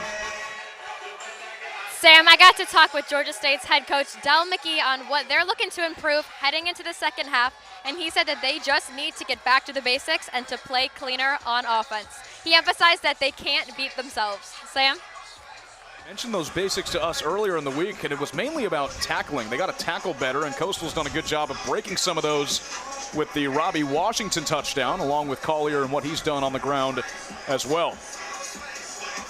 So the Chants will start off with the football after putting in a field goal with under a minute to go in the first half. Back to it. Second half action. Coastal 1 half away from being bowl eligible for a 6th consecutive year. And we talked about it earlier. Everybody remembers what happened in November. And the reason why is because it sets you up for what's to come in the postseason. Collier is 6 for 11 through the air for 74 yards and 1 touchdown, 6 rushes for 113 yards on the ground. And let's see if he can keep it going right here. I can't emphasize enough how much this offense has changed with Collier as the quarterback, the 3rd string guy at the start of the year. First play is a handoff to Javen Simpkins. There's that kind of inside right there. Well, you know, Coach Drew talked about it, you know, and I asked him the question. I said, is this what coaching is all about? Having to go through different guys and coach them up? And he said, yes. This is exactly what coaching is all about, being able to meet guys right where they are, being able to use Samari to his ability and let him run the ball. And that's what he just did for a gain of a few yards. It'll set up 3rd and about 4 from the Coastal 31. Well, when you talk about having a quarterback that can come in and be a gamer, I think that uplifts everybody because you love to see your quarterback be able to come in under the lights and make things happen. 3rd down play for Collier, quarterback draw. Collier to the sideline. He's got the first, makes it happen. His 8th rush of the game. He's up over 120 yards on the ground now and gets a first down for the Chants. And when he's able to do things like that, that just opens up the offense for the other running backs, but it also opens up the passing game as well. Right here, here's that formation. They got 2 stacked receivers on both sides. They'll run the ball with Simpkins across the 45-yard line and brought down at the 46. Well, we talked with Drew Hollingshead, first-year offensive coordinator for Coastal Carolina, earlier this week, and he said when the offense was down those first 5 games, they had been blown out to Old Dominion. They were shut out against ECU. He said that inspired him to coach harder than he's ever coached before. Yeah, he said he took the challenge to come in and get these guys rolling. 2nd and short. Collier, long pass down the sideline, has a man. It is bounced incomplete. And looking for Jamison Tucker down the sideline. The experienced wide receiver, or check that, Malcolm Gilley. Sets up 3rd and short, but you see Collier taking those chances down the field. And that's another thing we asked Coach Drew. When Samaria came in, we said, was there any kind of approach to give him confidence right away? And he said, yes, it doesn't matter. Whoever comes in, we let it rip. And we seen that when he came in. 3rd and 4. They'll hand it off. Tackled by the feet. It won't get there. Stopped by Bishop Thomas. Had half a sack against South Alabama with 4 tackles. There's big Bishop Thomas, 6'2", 290. And he stops Coastal on 3rd down. Sebafunde on to punt for the Chants. There's Drew Hollingshead, a quick little chat with Collier. So Coastal stopped on their first offensive drive here in the second half. You know, one of the things that Coach Drew said about his offense, he said he needs guys to come out and be the best at their job. That's one of the things he was talking about when he was talking about his offense. A fair catch at the 15-yard line in Georgia State territory. That's where they will come out with Cameron Brown, who also started off as a 3rd-string quarterback. Christian Veyer started this season against Ole Miss, Georgia State's first game. Then they went to TJ Finley. Finley really has been everywhere. Started off at LSU. He was actually the guy that came in after Joe Burrow in 2020. Had a big year at Texas State in 2023, then went to Western Kentucky in 24. They switched from Finley to Brown a few games ago, and he's been the guy, but now it's Finley back in at quarterback for the Panthers. No, right on cue. We were just talking about him. TJ Finley takes the offense over. First play is a run play down the sideline. Dennis Murray Jr. gets a first down for Georgia State. So an interesting change here for Georgia State as they go with TJ Finley. I'm not sure why would you go to a switch this early on in the game. I haven't seen any mistakes from Cameron Brown, so I'm not sure what they're thinking right now with going with a quarterback switch. He started games against Memphis, Murray State, Vanderbilt, JMU, and App State has not played since the App State game on October 11th. False start. Offense, number 56. 5-yard penalty. First down. Panthers had some problems with those false start penalties in the first half, and it backs them up here after halftime. Finley is 6'7". Am I reading that correctly? You got to do the hand motion with it too. Yeah, 6'7". That's a big quarterback. Last season at Western Kentucky, all Sun Belt with Texas State 2 years ago. Finley flushed out of the pocket, being pressured. Ball is loose and bounces. And incomplete. That was a great job right there by Noah Renz right there making a play. Second down. Renze was the Sun Belt Defensive Player of the Week after Coastal beat South Alabama, and he got him from behind, knocked that pass loose, and it's 2nd and long now. And that is taking the drill work to the game, because I'm willing to bet they work on doing that in practice, knocking that ball down as the quarterback tries and throws the ball. Finley started 5 games for LSU in 2020, then went to Auburn for 2 years. He's got big-time experience, has a connection. Ball is knocked loose. Coastal picks it up. Chanticleers with the takeaway. And that's Big Trey Brown with the fumble recovery. The first turnover tonight. Soul Collectors will put on the turnover cloak. Trey Brown picks up the football, and Coastal has the ball in golden field position. I want to see Big Trey Brown dance or something. Come on, big fella, give me something. That's a guy that Jeremiah Johnson has said has really stepped up in the absence of a few linebackers. Trey Brown has made his mark. Came into tonight with 33 total tackles, 7 for loss. That was his 2nd fumble recovery of the season. And Coach Jeremiah said it. He said, we call it takeaways because they're hard to get. Big hit. It was knocked loose. It looked like it was Wayne. Jamarian Wayne is the one that knocked it loose, and Brown picks it up. First down, Coastal. Robbie Washington is hit at the 26-yard line, pushes forward to about the 25. And Maxie the third does a great job of coming downhill and making that play. Now we've seen that play a couple times. They love that in around right there.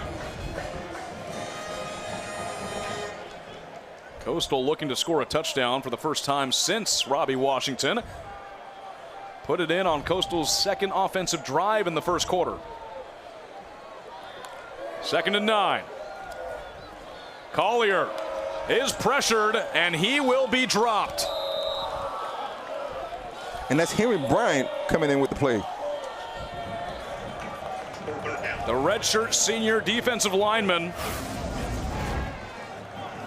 Does a great job right here getting off his block and making that play. Last time Bryant played on this turf, he had 5 tackles against Coastal in 2023. Puts down Collier for a loss, 3rd and 12. Let's see if Georgia State draws up a pressure here. They don't. They only send 4. Little screen pass. It's met immediately. Edwards is dropped. And the Panthers stop Coastal once again. Jabril Rhodes Nelson puts down Edwards for a loss on 3rd and long. And now this is going to set up a rather long field goal try. And they'll send in Philippe LaForge for this 47-yarder. So it's not going to be Afrute. LaForge taking the field goal. From 47 yards out, LaForge boots it through. It's good. The 4th field goal for Coastal tonight. LaForge gets in on the party and makes it 26-14. Trey Brown gets the recovery, and they maximize on it and get 3 points out of that drive. Coastal right now. LaForge knocks it through. Coastal extends their lead to 12 on their 4th field goal of the evening.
Got to get me one of those suit jackets. I think you look good in it.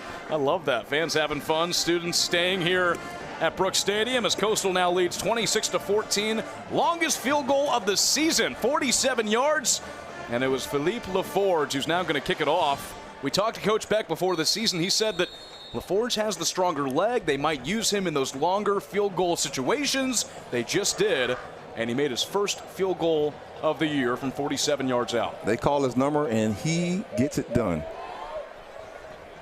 This kickoff goes out of bounds for a second time tonight, so Georgia State getting some extra yardage when they come back out on offense. Kicking team number 41. Coastal's last 4 scores have been all field goals. Line. First down, Georgia State. 3 by Afrute, the 1 by LaForge. Haven't scored a touchdown since the first quarter, but defense holding strong. Georgia State also hasn't scored for quite a while. And I'm still trying to figure out, why would you make the switch? I mean, are you trying to add a spark? I think Cameron Brown was the guy that I would stick with until, I seen some turnovers or seen where he wasn't getting it done. I'm not sure I make that switch this early. It's Finley back out with the offense. Hands it off on the first play. Plenty of room for Jordan Simmons into Coastal territory. Simmons has been that main running back for the Panthers this evening. His 11th carry. Now let's see if they go hurry up right here, which is what they normally do.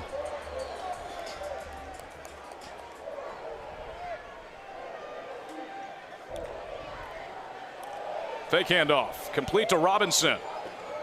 Spins around and gets inside the 40-yard line to the 39. So they ran the same formation with the fake the handoff through the quick screen play. Robinson is another one of one of their main targets that they love to go to. I think he's one of those guys, SW, that you couldn't tackle in the phone booth. I think he's that quick. Big switch for Georgia State. 4 wide receivers on the left side. Empty backfield for TJ Finley. Let's see if he runs it right here.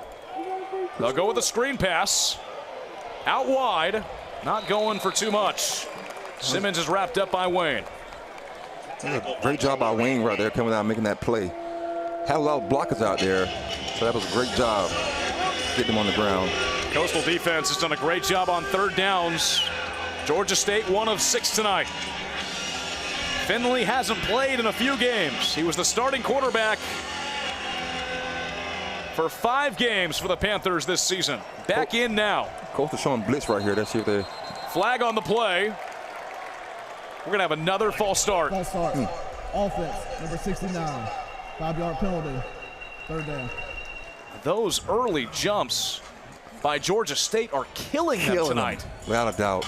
And, you know, Coach Dell talking about that. He said Panthers can't beat Panthers. And so far, that's what they're doing.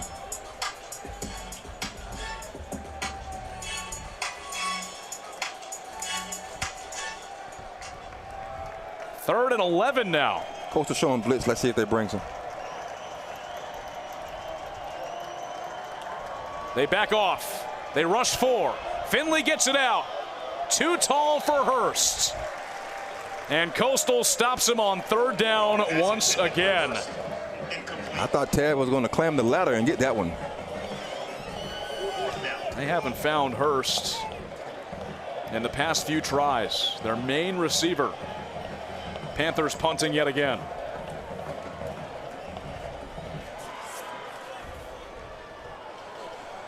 So right now, if you Georgia State on offense, you can't seem to get anything rolling there right now. You bring in another quarterback to try to add a spark. High punt. Graves lets it go. It'll bounce into the end zone. Touchback, and the Chanticleers will have the ball when we come back. Defense stopping the Panthers. They've punted quite a bit. 3 times at the end of the first half, and now once here in the second half. Coastal back with a 12-point lead on offense.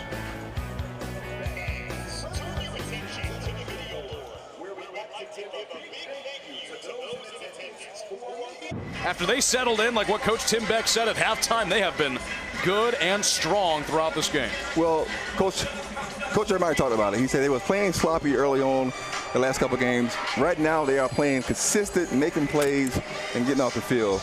So if you're Coach Jeremiah, you love to see the Soul Collectors playing extremely well right now. The last handful of drives for Georgia State, punt, punt, punt. Then it was halftime. They fumbled their first drive here in the second half. They just punted again. So it's Collier at the Coastal 20-yard line. Pass complete to Cameron Wright. Pushed out of bounds for a gain of about 5 on the first play to the 25-yard line. That'll set up a 2nd and 5 for Coastal. Collier has been the savior for Teal Nation. Coastal started off 2-3. Things were looking bleak. Collier stepped in the ULM game a few weeks ago, and everything has turned around. Came in and added that spark that they needed. Simpkins finds a hole. First down and more. He's been doing a great job on finishing some runs. Great vision, great awareness right here by Simpkins. And Ricky, this offensive line that has changed around so much this year with numerous injuries is doing a heck of a job up front. And Coach Drew talked about that. He talked about how they settled in and playing well right now. Here goes Simpkins again. He's got a hole. Offensive line opens it up. Pushes ahead to the 45-yard line. Close to a first down. Didn't quite get there. I think they heard us talking about him. That's dumb. They're working hard in the trenches, that's for sure. That was extremely great job by the O-line right there. Simpkins once again. Defense breaks through, but he does get enough for a first down. Coastal up over 250 yards on the ground. That's O-line doing a really good job of moving that D-line, staying on their blocks, and then Simpkins is doing a great job of seeing the holes and hitting them and getting much green as he can. Tim Beck in his 3rd year. When Coastal rushes for over 200 yards, the Chants are 13-1. I think they can smell some bowling in the air. A fresh set of downs for the Chants. Inside 6 minutes to go in quarter number 3. They'll rush it once again. This time it's Edwards. Into Panther territory. And another Coastal first down. Another great drive out of O-line right here. Watch this right here. Follow the blocks, get through the hole. 33 does a great job of staying on his block. Sets him free, and he's able to get as much green as possible. That was a great job by the O-line, great job by the running back. Edwards did a good job of finishing.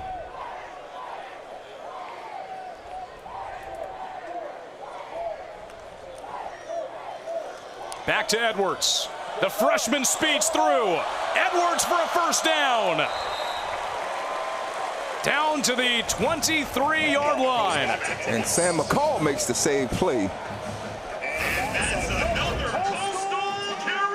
Just a sweep to the outside, but look how much room he's got to work with. Makes a move on the defender and gets big yardage. for 19 yards. And that run game right now is rolling. It's wearing down that defense as well as Simpkins comes back in the game. Now he gets the carry. Patient with it. And gains about 1 as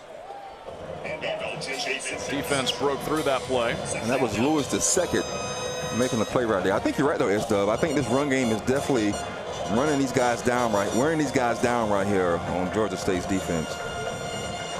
Nearing a 300-yard rushing game. That was the big change. Drew Hollingshead came in. He's an air raid guy. Coastal tried that in the first part of the year and now have leaned into their strength on the ground. 2nd and 9. Collier flips it off. It's Townsend who gets the carry and is pushed out of bounds. No penalty. I think Coastal wanted a late hit on Bernard Causey III. Townsend does a great job of saying, I'm not going down that easy. You got to come with it. That sets up a 3rd and about 6, where Coastal's last 4 scoring opportunities have all been field goals. Their last touchdown came in the first half.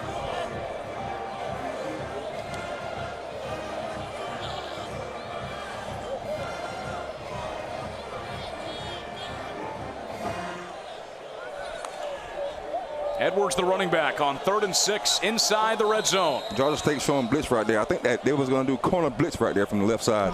Play clock was running down. And Coastal takes their first time out of the second half. So that'll reset things on a 3rd and 6 play.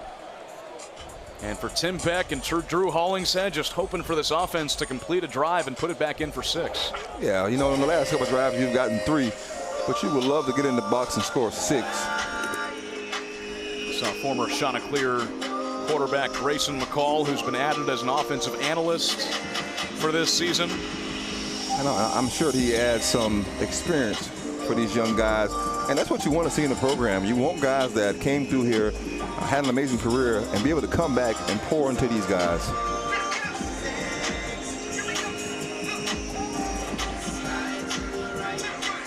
Collier playing a lot like McCall played. Not afraid to use his legs, not afraid to air it out as well. They've been running that option that McCall was so good at. Also wearing that same number 10.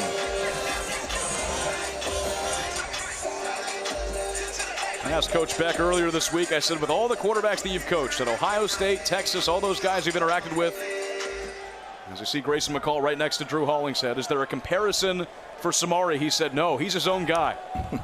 Collier throwing on 3rd down, has a man complete. First down for Coastal to Malik Mega. That was a great job completing that ball. They sent a corner on the blitz right there, and he got the ball out right before getting hit. Gotta see a new quarterback for Coastal. The helmet popped off for Collier. He got a hit right here, and the helmet comes off as he goes down. So Tad Hudson is now taking this offense over at the 10-yard line. 1st and goal. Hudson started against ECU, South Alabama, Old Dominion, and started the ULM game as well. Has not played since then. Hudson hands it off. That's Jalen John with the handoff. Picking up a couple yards right there. Gets to the 7-yard line. And Collier will come back out with Javen Simpkins. Tim Beck has told his quarterbacks that you always got to be ready, because he knows that it's rare in college football for a starting quarterback to go the length of the season. So when Collier didn't win the starting job, he said, be ready because your time's coming. And Coach Drew said it. He said it doesn't matter who comes in, let it rip. 2nd and goal. The handoff to Simpkins. He muscles inside the 5 down to the 3-yard line. It'll set up a 3rd and goal as Coastal tries to score for the first time since the opening period. Now Simpkins has been doing a great job of running extremely hard tonight, fighting for extra yardage.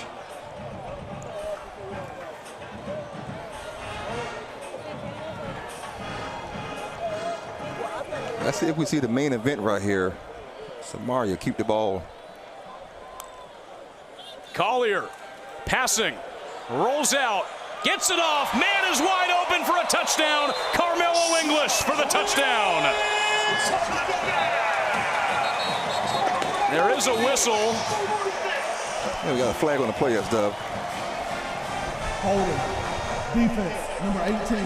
That penalties decline. Is all on the play. Touchdown. Carmelo English, the transfer from West Georgia. He spent 2023 at Michigan and just caught his first touchdown in Teal. Look at him across the middle right there. Nobody was with him. Wide open. A passing touchdown for Collier. His 5th of the season. And Coastal has broke it open to a 19-point game. 33-14 the score. A minute 41 left in the third. Coastal back in the end zone.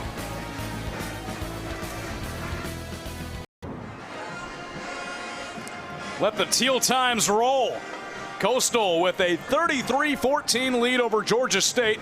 A minute 41 left in the third quarter, and Ricky, that drive encapsulates what Coastal has done well through this 3-game winning streak.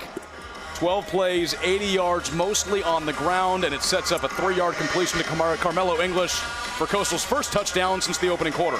Putting together a good drive and finishing and clicking the heels, that's Dub, and saying, Dorothy, I'm home. Georgia State will let that one go. Well, Coastal rushing is up to 295 yards on the ground, the most this season, and their most in a game since 2021 against South Alabama. Their last regular season game that season, they rushed for 315 that time. Well, if you coach Drew right now, you are loving what you're seeing from the offense right now. You know, we talked about it earlier. If you can run the ball, that opens up the pass game. But if you can run the ball consistently and convert, you don't need to throw the ball. Panthers have to figure out something fast. TJ Finley entered this game after halftime as the quarterback. He finds Hurst, who makes a move.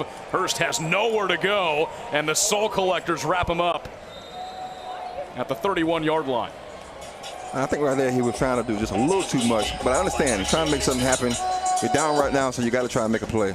Not entirely sure what the situation is with Cameron Brown. He started the game, played the first half, was 9 for 12 through the air with 116 yards and 1 touchdown. I'm not sure I pulled him that early, like I said earlier, as Dub. I think I still keep him in the game. Handoff goes to Simmons. About 3 yards shy of the first down line with Gordon getting in on the tackle. Plays a position where it's all instincts. All instinct. It's called a dog position. And his job is to read the quarterback and then make a play. 3rd and short. Go get the quarterback. They'll hand it off. Coastal with a big wall right at the first down line. It will not be enough. They stop Georgia State on 3rd down once again. 1 of 8 now for the game. And the Soul Collectors come up with a big play, and that was violence, which is what Coach talked about. He talked about in order to play in this defense, you got to be violent. And a celebrity in attendance. There's Maddox, live rooster. You think I can get an autograph? What do you think? Maybe. Can I get an egg? That'd be awesome. Going forward on 4th down. Coastal not showing pressure, and now that will end the 3rd quarter. And we'll see if Georgia State comes out trying to go for it once again. 15 minutes to go. Coastal Carolina cooking at home on homecoming, 33-14.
One more quarter to play. Chanticleer's looking to put this one away. 33-14 they lead. It's a 4th and short play for Georgia State. Now during the break, we did see Cameron Brown, the starting quarterback, had his helmet off. He was in the huddle, still dressed out, no helmet. TJ Finley has been the quarterback after halftime. And here come the Panthers on 4th and short, trying to keep their hopes alive. They've made their only 4th down conversion tonight. Finley will get it on the run. Takes himself up to the 40-yard line. TJ Finley on the keeper. Man slow to get up for Georgia State. Looks like an offensive lineman.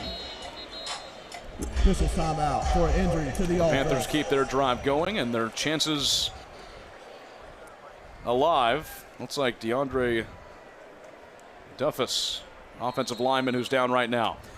We'll take a short break. Coastal Carolina leads by 19, 1 quarter away from heading back to a bowl game for a 6th straight year.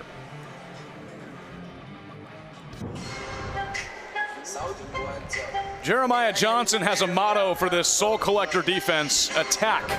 It means execute with violence together. And they have been doing that in this game. 14 points allowed to Georgia State, where they scored twice in the first quarter and nothing since then. You know, another thing he said is, he said, no blaming, no complaining, and don't defend crazy stuff. And one thing I thought it was interesting, Ricky, when we talked with him earlier this week, every time he talks about his players as a group, it's family. Oh, yeah. Oh, yeah. Game clock operator. The game clock will start on the ready for play signal. Please put 25 on the play clock. Adjusting the play clock before this 1st and 10 play with Finley as the quarterback for Georgia State. Cameron Brown started. Again, his helmet was off in the huddle. He still has his pads and everything on. Finley thinking about passing it. He's wrapped up and brought down. Brought down for a sack by Sevon McDowell. It looked like TJ tried to fake it and then maybe try to throw it. See right here, he steps up. Well, it looked like he was looking for that dump pass to Jordan Simmons, but the running back just wasn't ready for it. And they go hurry up right here. Finley's pass complete to Hurst at the 45-yard line. He's decleated by Fred Adams, who's had a huge game for the Chanticleer defense. Tackle by Fred Adams. Makes it a 3rd and 5 play. Adams with his 3rd solo tackle tonight. 3rd down. Georgia State 1 of 8 on 3rd down plays. It's 3rd down. Go get the quarterback. Oh! He's hit from behind. Pass is incomplete. And I think that was Zeke, the freak, coming off the edge, making a play. That's how you go get the quarterback, young man. Zeke Campbell with the speed off the edge was barely touched and deflects that football incomplete. Georgia State going for it on 4th and 5 from their own 45-yard line. Clinging to life on the surf turf. And we've got a fan on the field right now. Oh, somebody go get him. Go get him, Zeke. Go get him. Somebody got to go tackle him. Somebody got to catch him. Sam, I think we can go get him, Sam. What do you think? I don't know about that. That's our guy. Oh, that's a good tackle right there, Sam. That's my guy, Bobby Floyd, right there on the tackle. Bobby Floyd. And that tackle just fired up this defense. Now, is that going to count with the stats for the defense? Oh, I'm going to give Bobby a hug after this game. I can tell you that, because that was awesome. That was a great tackle right there. You talk about good technique. Big time takedown. Wow. Have you ever seen anything like that? No, not with the game I'm broadcasting, no. It's the first time for everything. Hey, watch this. Bobby Floyd, this is your moment, brother. Oh, Bam! man. Takes him down to the ground. The only thing he didn't do is he didn't celebrate. You got to get him to celebrate after that. He's too locked in. All right, here we go. 4th and 5. And motion run back in the backfield. They got 3 receivers to the wide side. Coastal showing blitz. They only bring 3. Finley's pass is incomplete. Threw it to a swarm of teal, but there's a flag that comes in late. That was Amarion Gordon almost coming up with that pick.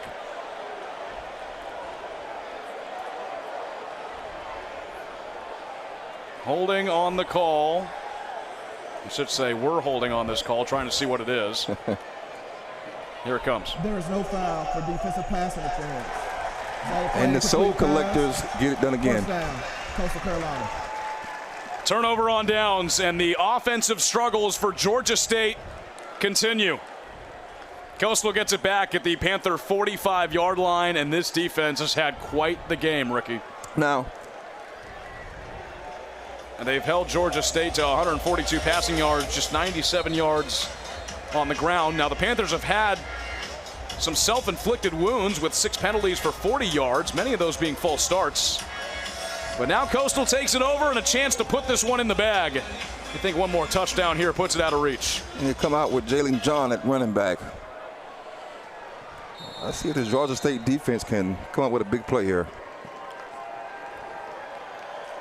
Collier passing, up in the air, almost intercepted, hit off of Malcolm Gilly. And that's that RPO that Coach Beck was talking about that Samara can do such a great job at. He talked about how defenses are scared to blitz him, so the RPO is very effective.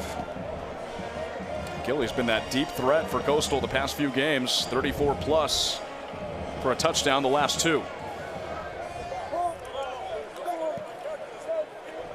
Handoff goes to Jalen John, who brings it up the middle. Nice little gain on 2nd and 10, sets up a 3rd and short play for the Chanticleers. This is the 3rd straight game that Samari Collier has accounted for 3 touchdowns. He's got 2 through the air and 1 on the ground. That was on the very first play, 85 yards, and set the tone for Coastal in this one. Well, you talked about it earlier about how when he came in and he added a spark, and about how they are scoring points and the penalties are down. 3rd and 3. The handoff. Struggling and fighting to get to the line. That's Kendrick Walker right there coming down and making that play for Georgia State. And John got there for a first down. They'll move the chains. I think about that first play by Collier, the 85-yard touchdown rush. We talked to the coaching staff for Georgia State. They said that South Alabama game, they gave up about 5 explosive plays that put them down early. In the second half, they held the Jaguars to really 3 points. They let them score at the end of the game to get the ball back. But they improved a lot after halftime. And for Coastal here in this game, it's really the same thing. A few explosive plays that have been the difference tonight. Jalen John gets the ball once again. And he'll power forward to the 31-yard line. And that's going to be Jabril right there making the play. Coach Travis talked about him. He said that he was one of the guys that was doing a great job and coming along and playing well. Haven't heard his name too much.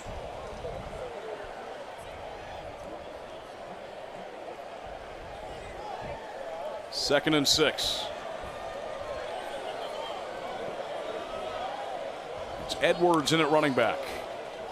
Collier over the middle, has a man. English in for a second time tonight. Touchdown, Chanticleers.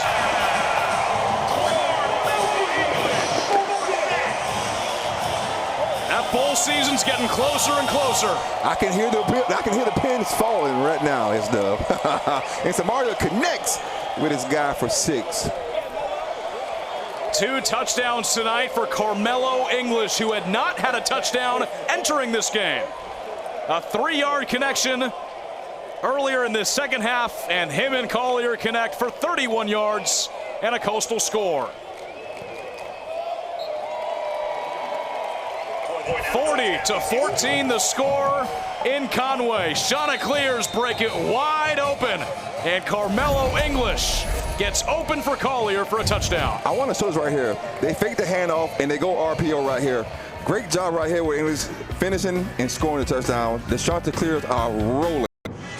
We talk about that drawing board that Coastal had to go back to after starting 2 and 3. Well, it was leaning into the ground game, and those have been the results. Over 200 yards the last 4 games now. Tonight, it's over 300 at 309, their best rushing game since the end of 2021 against South Alabama. But that last drive, Ricky, Collier connects with English for a second time, a 31-yard score and a really good read for a touchdown. And that was a really great job by them setting that up, running that inside zone play, but they faked it and then did an RPO with Samaria. That was an incredible job by Coach Drew calling plays on that one. I cannot stress enough how much this season has changed. Yes. After the Old Dominion loss, 47-7, so much negativity around the program. And They come out, they beat ULM in a rainy game, 23-8, where we saw the emergence of Samari Collier. They go to Boone, North Carolina, take down App State on the road. Tim Beck beats App State for a third straight year. Back here at home on the eve of Halloween, a win against Marshall, 44-27. Coastal sits in second place in the Sun Belt East. And they continue those good times here tonight against Georgia State as Finley goes back to pass. He has a man. It's Hurst once again getting across midfield. Hurst dives forward to the 44-yard line. A big play that Georgia State desperately needed. They have been held out of the end zone since the first quarter.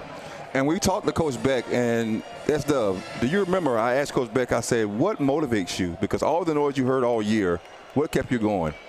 And he said it simple. He said, I know I'm a winner. And he said, I love to see these guys win. Handoff to Simmons, and he's wrapped up and brought down by the Coastal defensive line. Amari Notice with the tackle.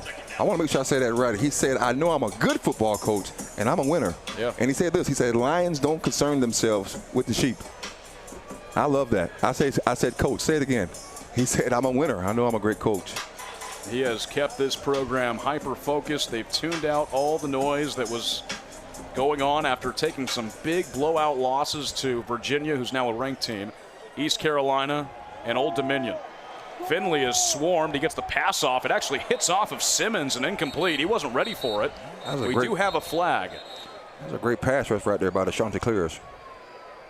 Personal foul, roughing the passer. Defense, number 52.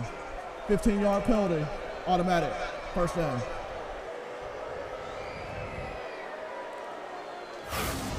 Take a look at this one more time. Coastal got the pressure. Looked like Diawara with.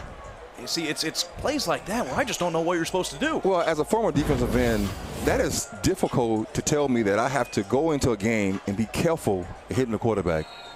If it's that close right there, I'm sorry, I can't call that. That's taken away from the game on defense. Up to the Coastal 29-yard line. Simmons powers it up the middle once again. He'll get to the 24. Right now, Georgia State is trying to put together a drive here. They got to hurry up. About 10 minutes left. Georgia State's last touchdown happened. There's my guy. If that's not a member of Teal Nation, I don't know what is. The mullet and the shirt off. Yeah, it's safe to say he's having a great time. That's why you come to Conway right there. That is Third down play coming up. It's should I say it or you want to say it for me? It is third we're gonna say. down.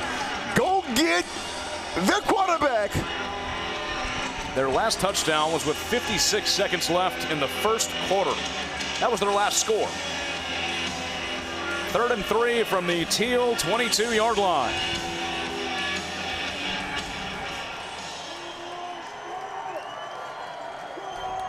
Coastal brings the pressure. Simmons takes the ball on the handoff and gets the first down inside the Coastal 15. And that was Luke Murphy right there making the tackle right there as Georgia State picks up the first down. Another player that Jeremiah Johnson stressed to us has done a great job of stepping up. He actually missed a few games himself. He's played 7 games coming into tonight.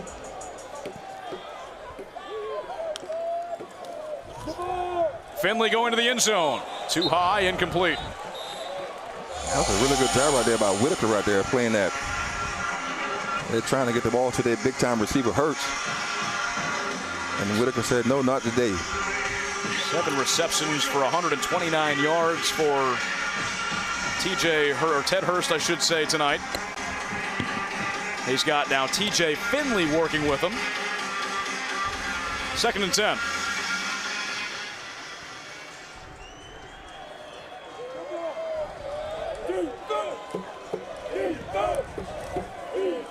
Finley has to run it, has some room. Gets inside the 10, tries to hurdle a man, but he's downed by Avion Jones. There's a flag on the play.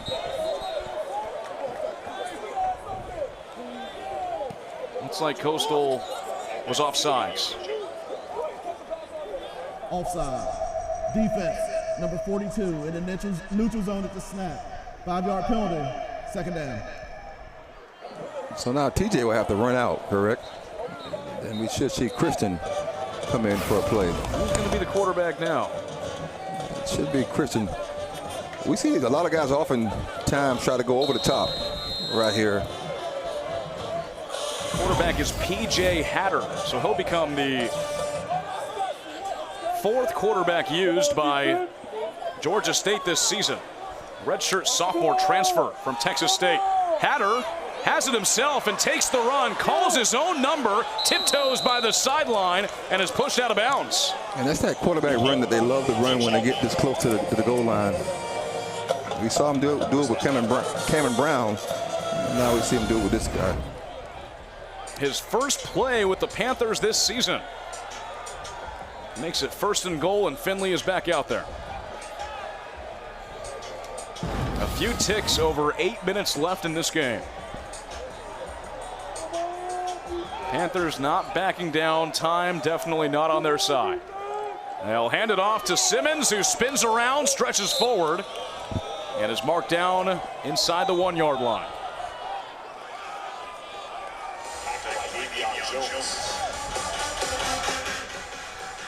Quickly back on it.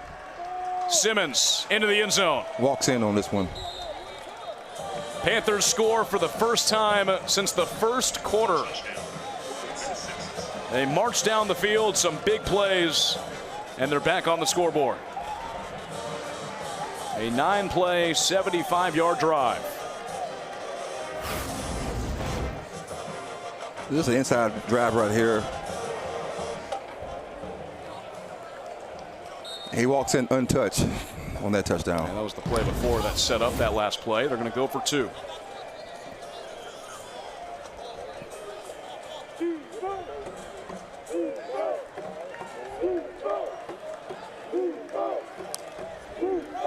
Finley passing into the center of the end zone, knocked incomplete. That was a great job by Trey Brown playing in coverage. What an incredible job.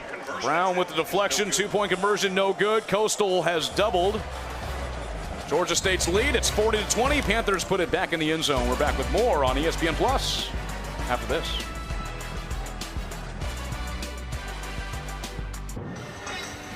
Chanticleers with a 20-point lead over Georgia State on Saturday evening alongside Ricky Sapp. Sam Wiederhaft with you to close this one out. 7:42 left to go. Panthers just scored for the first time since the first quarter. That's the Sun Belt picture right now. Coastal Carolina behind JMU, who got a win today over Marshall 35-23. Coastal will take on Georgia Southern, who's in 4th place right now in the East, next week. They took down App State on Thursday 25-23, but it's all leading up to Coastal meeting JMU on this field Saturday, November 29th. They try the onside kick. It is recovered by Georgia State. I think that definitely caught the Chanticleers off guard on that one. Recovered by Javon Robinson, the wide receiver on the hands team. Ball was first touched by the receiver. So the Panthers will pick things back up offensively, and big time love for their big kicker, Liam Rickman. Now let's see if TJ can come out and get something going and score again. See how the ball is placed right there, just rolls on the ground, takes a few hops, hits off of Coastal, and right into the hands of Robinson. Looks like Josh Humes, the tight end, was the one that touched the football. So I'm sure they had the hands team out there, which I was never on, by the way, S-Dub. I couldn't catch. Got to work on those hands. Oh, man. Have to. They're going to review that last play, the onside kick. But Coastal keeps their winning ways. Georgia Southern comes up next week on the road. Then it's a game in Columbia against South Carolina, which could be kind of interesting with the season that South Carolina's having. I see this ball go far enough for Georgia State to be able to recover, but Coastal touches it. Yeah. So that makes it a live ball. Doesn't matter if it goes 10 yards at that point. Yeah. Because Coastal touched it first. Yeah. Looks pretty clean cut to me. I'm not sure if they saw maybe some contact right there. Maybe it touches actually Georgia State's foot. That's DJ Riles. Did it affect the spin of that football? That's what I'm looking at. I'm willing to bet that's what they're looking at. They're seeing if it touched his foot first before the Coastal player touches it right here. That is DJ Riles, the wide receiver. Did it possibly hit off of him? In that case, it would be Coastal football. And he'd wipe the recovery away. Georgia State doing whatever they can to stay in this game. It's not over yet. Still 7:39 to go. Get maybe a quick score here and some more things to go your way, and you're back in it. This should be a pretty good angle right here. I see. I don't think it goes far enough, but I do think it hits one of the. That momentum of that football. Yeah. It comes to a stop. It looks like once Riles runs over it. And that thing was rolling, it was bouncing, and then you got to see enough evidence here. If that's the case, then the ball goes back to Coastal. And then it's Humes that tries to get on it. And here's the call. And we're still taking a long, hard look at this one, and here we go. After video review, the ruling on the field is upheld. First down, Georgia State. And we'll keep it where it is. Georgia State recovers the onside kick. Coastal's defense back out on the field. Well, we talk about those standards and how the Chanticleers has entered that group chat and have an opportunity to finish strong and go and win this division. Talk about Collier coming in and adding that spark and getting this offense rolling, putting up points.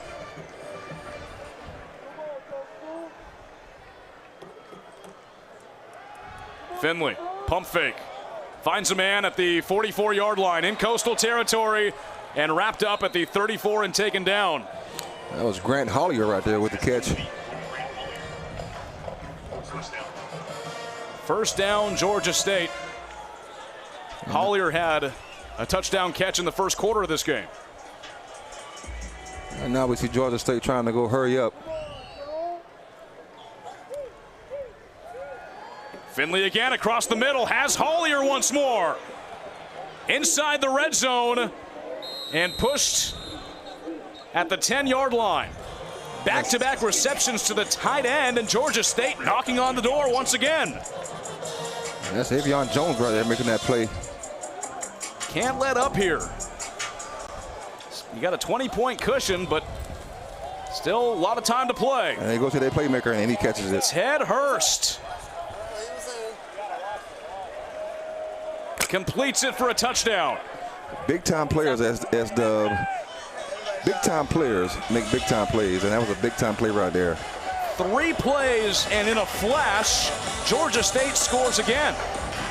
They had not scored since the first quarter before their last drive, and now they put it in back-to-back drives and are slowly getting their way back into this game in the fourth quarter. And it started with that surprise onside kick, led to a touchdown.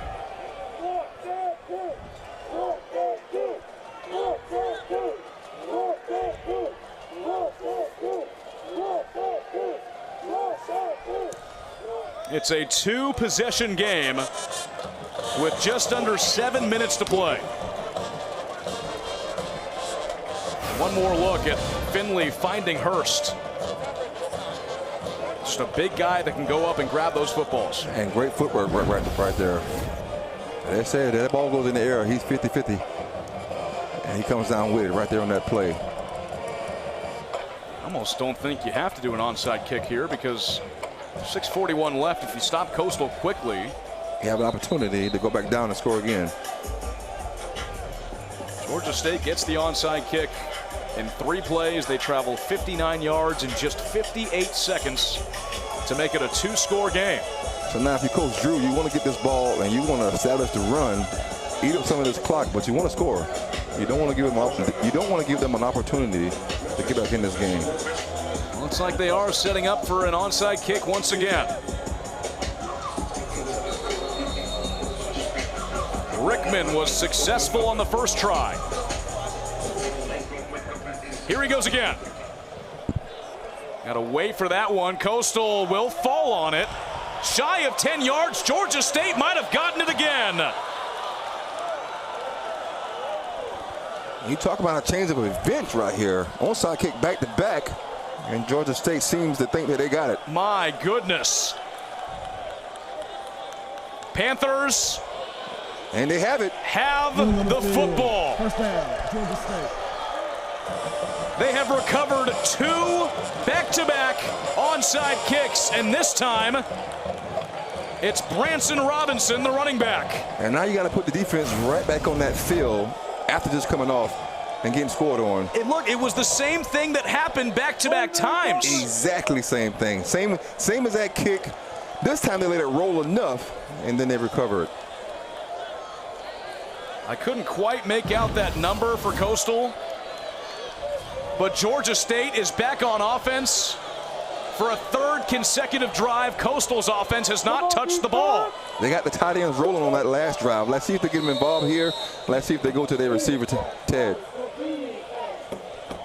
They might take a look at this one once again. I'm not sure this time it touched the Georgia State player on this one. And this will not be a review. I believe he said officials timeout. Wow, so a score here, and you're really in panic mode, Ricky. I mean, look at this one more time. Again, it almost hit one of Georgia State players. Robinson just comes crashing in and recovers it. We have no idea what's going on in that pile, but Georgia State comes up with it. And there's the refs right there talking to Coach Beck. It hit off of 36. Now, Coastal does not have a 36 on the roster, so I couldn't tell you who that was. It might be one of those special teams putting on a different jersey situations. Could be, could be. The officials are explaining things to Tim Beck right now, but this is really... Back-to-back, same thing. This is really something. I don't know if I've ever seen 2 onside kicks back-to-back be recovered in one game. This is truly amazing. And the same as that kick, but this time they let it roll enough, and they still recover. Panthers back with it again, threatening to make this a 1-score game. And TJ, who comes in for Cameron Brown, has seemed to got the offense now rolling, trying to get these guys back in this game. Well, the Coastal defense is tired. They've been on the field for 3 straight drives. Agreed, agreed. Finley hands it off. It'll be Dennis Murray Jr. to take it to the 49. Now, if you're the Panthers, you still got to move quickly here. 6.5 minutes to go. 3 timeouts for Georgia State. Finley back to pass. Pocket collapses. He's got to run it. Finley downs at the 48-yard line. He slid down. And that's Luke Murphy coming down and making the play, and his helmet comes off again. Right here, it ticks off, and Luke comes over and makes the play. He slides down, and his helmet comes off again. You got to tighten that helmet up, big fella. Finley is coming off for a second play here in the second half. The backup quarterback who didn't start this game. Cameron Brown was the starting quarterback. Finley came out after halftime. Now it looks like you got a little bit of a wildcat situation. Yeah, look, got Murray Jr. back there to catch the snap. The running back almost fumbles the snap. He takes it himself on 3rd and long. Gets into Coastal territory and is taken down at the 49-yard line. You got big Zeke right there, slow to get up. 4th down, Georgia State going for this. 5:40 left to go. If you're Coach Jeremiah, you gotta only wonder, how tired this defense could be. Talk about coming right back on the field, right back to back. Goes without saying, but this really cuts your chances of making an improbable comeback if you don't get this play. It's only one thing to do. Go get that quarterback right here. 4th and 5. Finley passing. It is incomplete. Drops on the surf turf. And Georgia State turns it over on downs, looking for Ted Hurst. And Miles Wood right there makes a big play. Almost comes up with the pick right here. Off of Hurst's hands. He had to turn back for it. And Coastal will finally bring their offense back on the field at their own 49-yard line. And I'm sure if you Hurst, you want that play back. A big-time player like that, you can't drop something like that.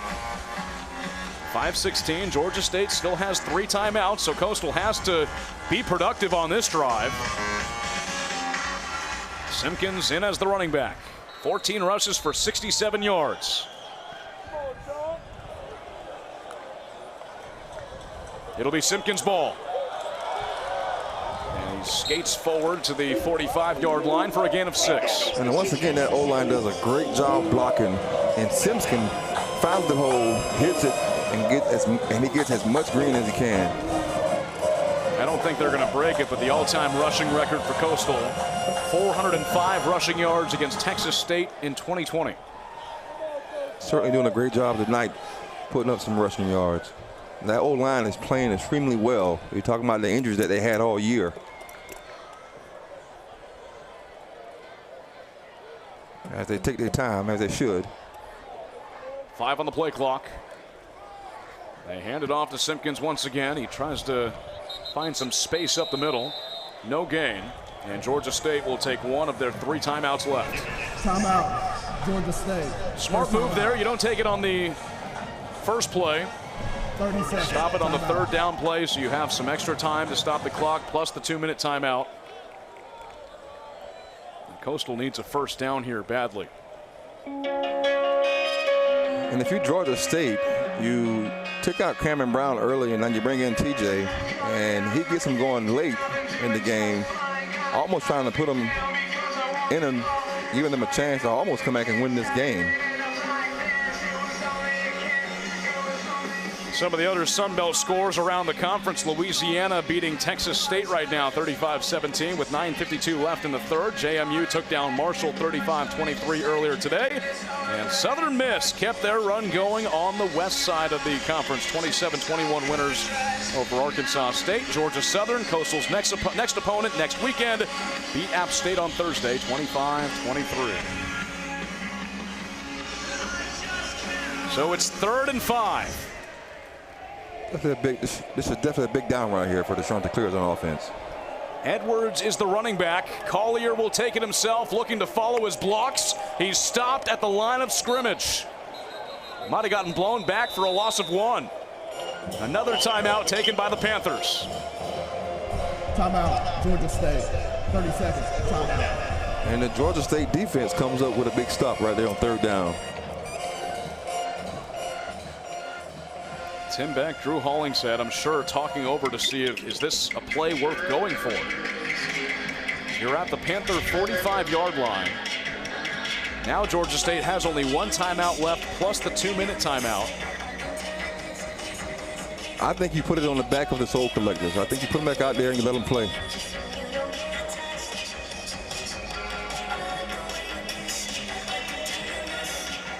Looks like they will punt the ball. Yeah. Georgia State has 1 timeout. You give the defense a chance to get out there and stop them. I think that's a good call right there by Coach Beck. It was a longer drive because of the 2 timeouts taken by Georgia State, so you get that defense a little bit of rest.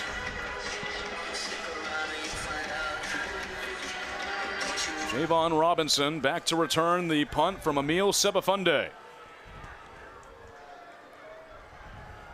Robinson calls fair catch. It'll be at the 11-yard line, and Georgia State will come back out on offense down by 13, 4:15 left to go. They recovered back-to-back onside kicks. Got a touchdown with one of them, turned it over on downs with the other. And right here, if you're Coach Jeremiah right here, you want to see if they can drive the field in your defense. A reminder, the road team has won in this matchup every single year. Coastal's won 4 times in Atlanta. Georgia State's won 4 times in Conway. This win for Coastal would mean bowl eligibility for a 6th straight year. Finley, pump fake. Pass falls incomplete, looking for his running back. And that was a great job right there by the D-line. They ran a little stunt. That outside end went in. The D-tackle came around and looped around and got in the face of TJ. That was a good job by the D-line, trying to apply some pressure right there to the quarterback. Let's see Rashad Amos, the running back, for the first time in this game.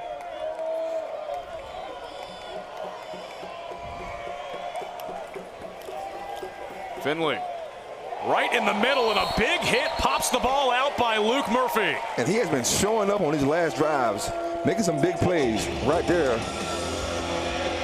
It was Hollier again out of his hands, and Murphy lays the wood on this hit.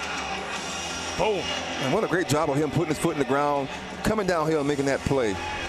That's great instinct right there by Luke. 3rd and 10. Go get the quarterback. Georgia State 2 of 11 on 3rd down plays. Let's see if they can get off the field right here. Finley to the far sideline. He's got Hurst for a 1st down. His 9th reception tonight. He's up over 140 yards. Drive continues, and the Panthers still have life.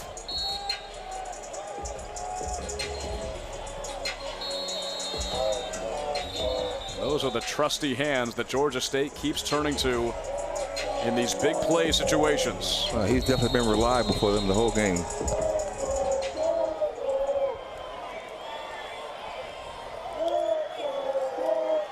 Finley again to the sideline, complete to Hurst. Back-to-back connections, 2 first downs.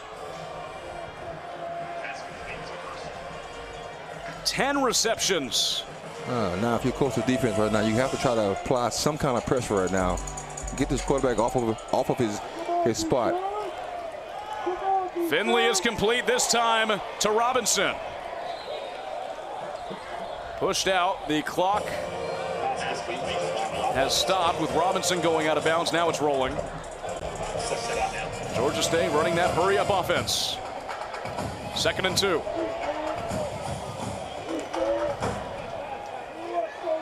Another one complete. This time it's Simmons, the running back.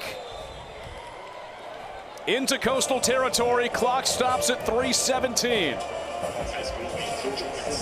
Panthers are just wearing down Coastal defensively right now. Doing a great job right now playing pitch and catch right now. And he's spreading that ball around. He's going to Hurst, his big-time receiver, but he's also spreading that ball around to some other guys as well.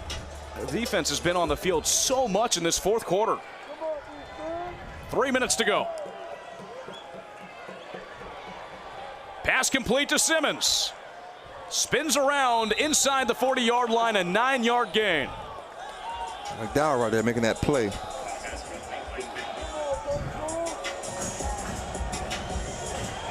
Second down play quickly. Complete to Simmons. Nobody around him. He gets to the 30. Those little check down plays are what's working for Georgia State on this drive. Well, it seems that the Coastal defense is playing quarters right now. They're trying to keep everything in front of them. Panthers are making this one interesting. Approaching the 2-minute timeout, they run it with Simmons. And they will let this one go to the 2-minute timeout. They're not going to get a playoff. We've got 2 minutes left. Georgia State clinging to life. Their offense has come alive. Is it too little, too late? We'll find out on the other side.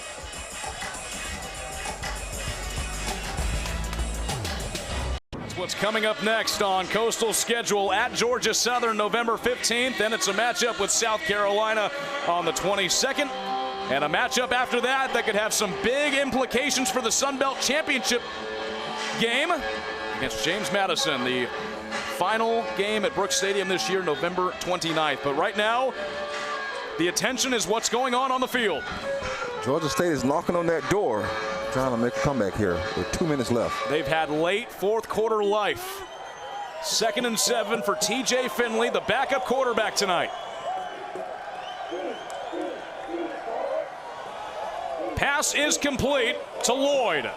He's out of bounds to stop the clock. Murray to the 24-yard line. It's 3rd and 4.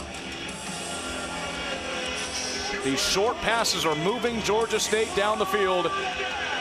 Here comes a big 3rd down play. Georgia State 3 of 12 on 3rd downs this game. Yeah, let's see if the Jonathan Clears can get off the field here. I'll make a stop here on 3rd down. Coastal blitzes 3.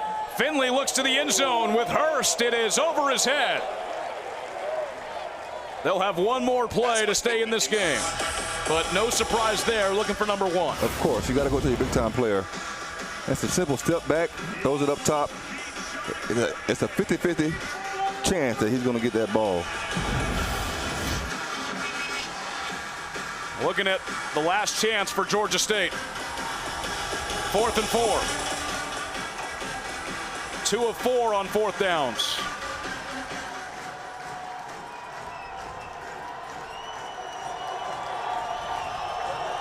Here comes the crowd. Low snap. Finley is picked off. Jamarian Wayne hurdles a man. Get down. Get down. That'll seal it. Wayne with the interception, and Coastal can keep running to a bowl game.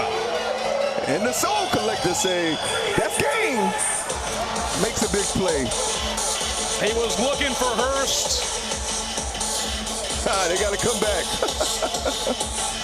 Jeremiah Johnson out there getting them back in, getting back to the sideline.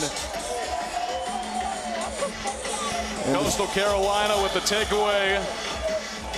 And they will beat Georgia State in Conway for the first time ever. There is a flag. I think that was thrown after the play.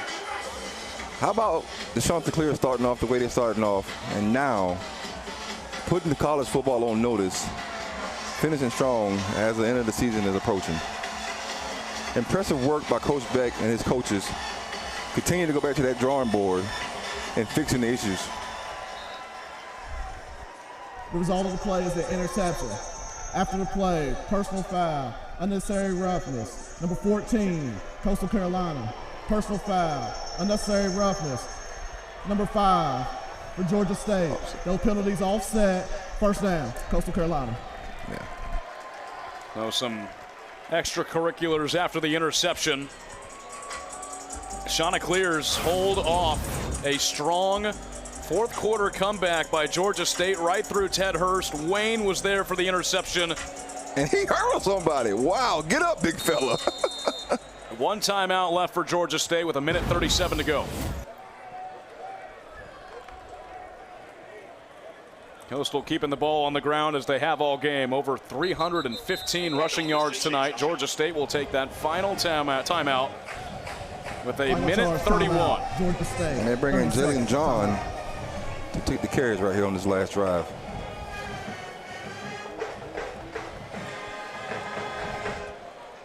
So some things that worked for the offense early on with Drew was the inside drive, but then you fake it and then you go to RPO with Collier. Now, Coach Beck told us that they've been running those RPOs all year, but Samari just is so effective with his reads. Yes. And he's patient. Yes. And he's able to, like we pointed out earlier, he's able to spread the wealth. Drew Hollingshead said with Carmelo English getting 2 touchdowns tonight, he's now the 13th skill player that's had a touchdown for Coastal Carolina this season. That's impressive. You're talking about spreading the wealth right there. Sharing is caring. That's Dub.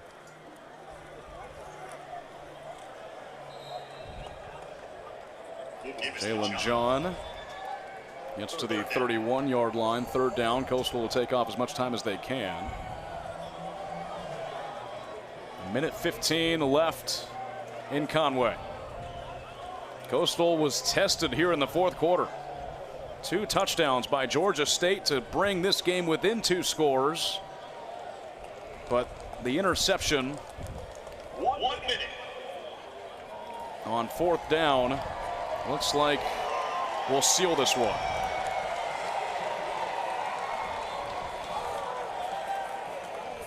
Third and short. The handoff to John. He switches directions, pushes forward to the 34-yard line. He's about a yard short of the first down. That was a great move to get some extra yards right there. And that should seal the deal right there for the Chanticleers. That game clock is just about tied up with the play clock. We'll see if they can just let this one run. And the Chant say it's time to go bowling. Chanticleers rush for over 300 yards in this game. They'll beat Georgia State in Conway for the first time ever. And for the 6th consecutive season, bowl season will have a shade of teal. Coastal wins their 4th straight game, 40-27 over Georgia State, and the Teal Times keep on rolling.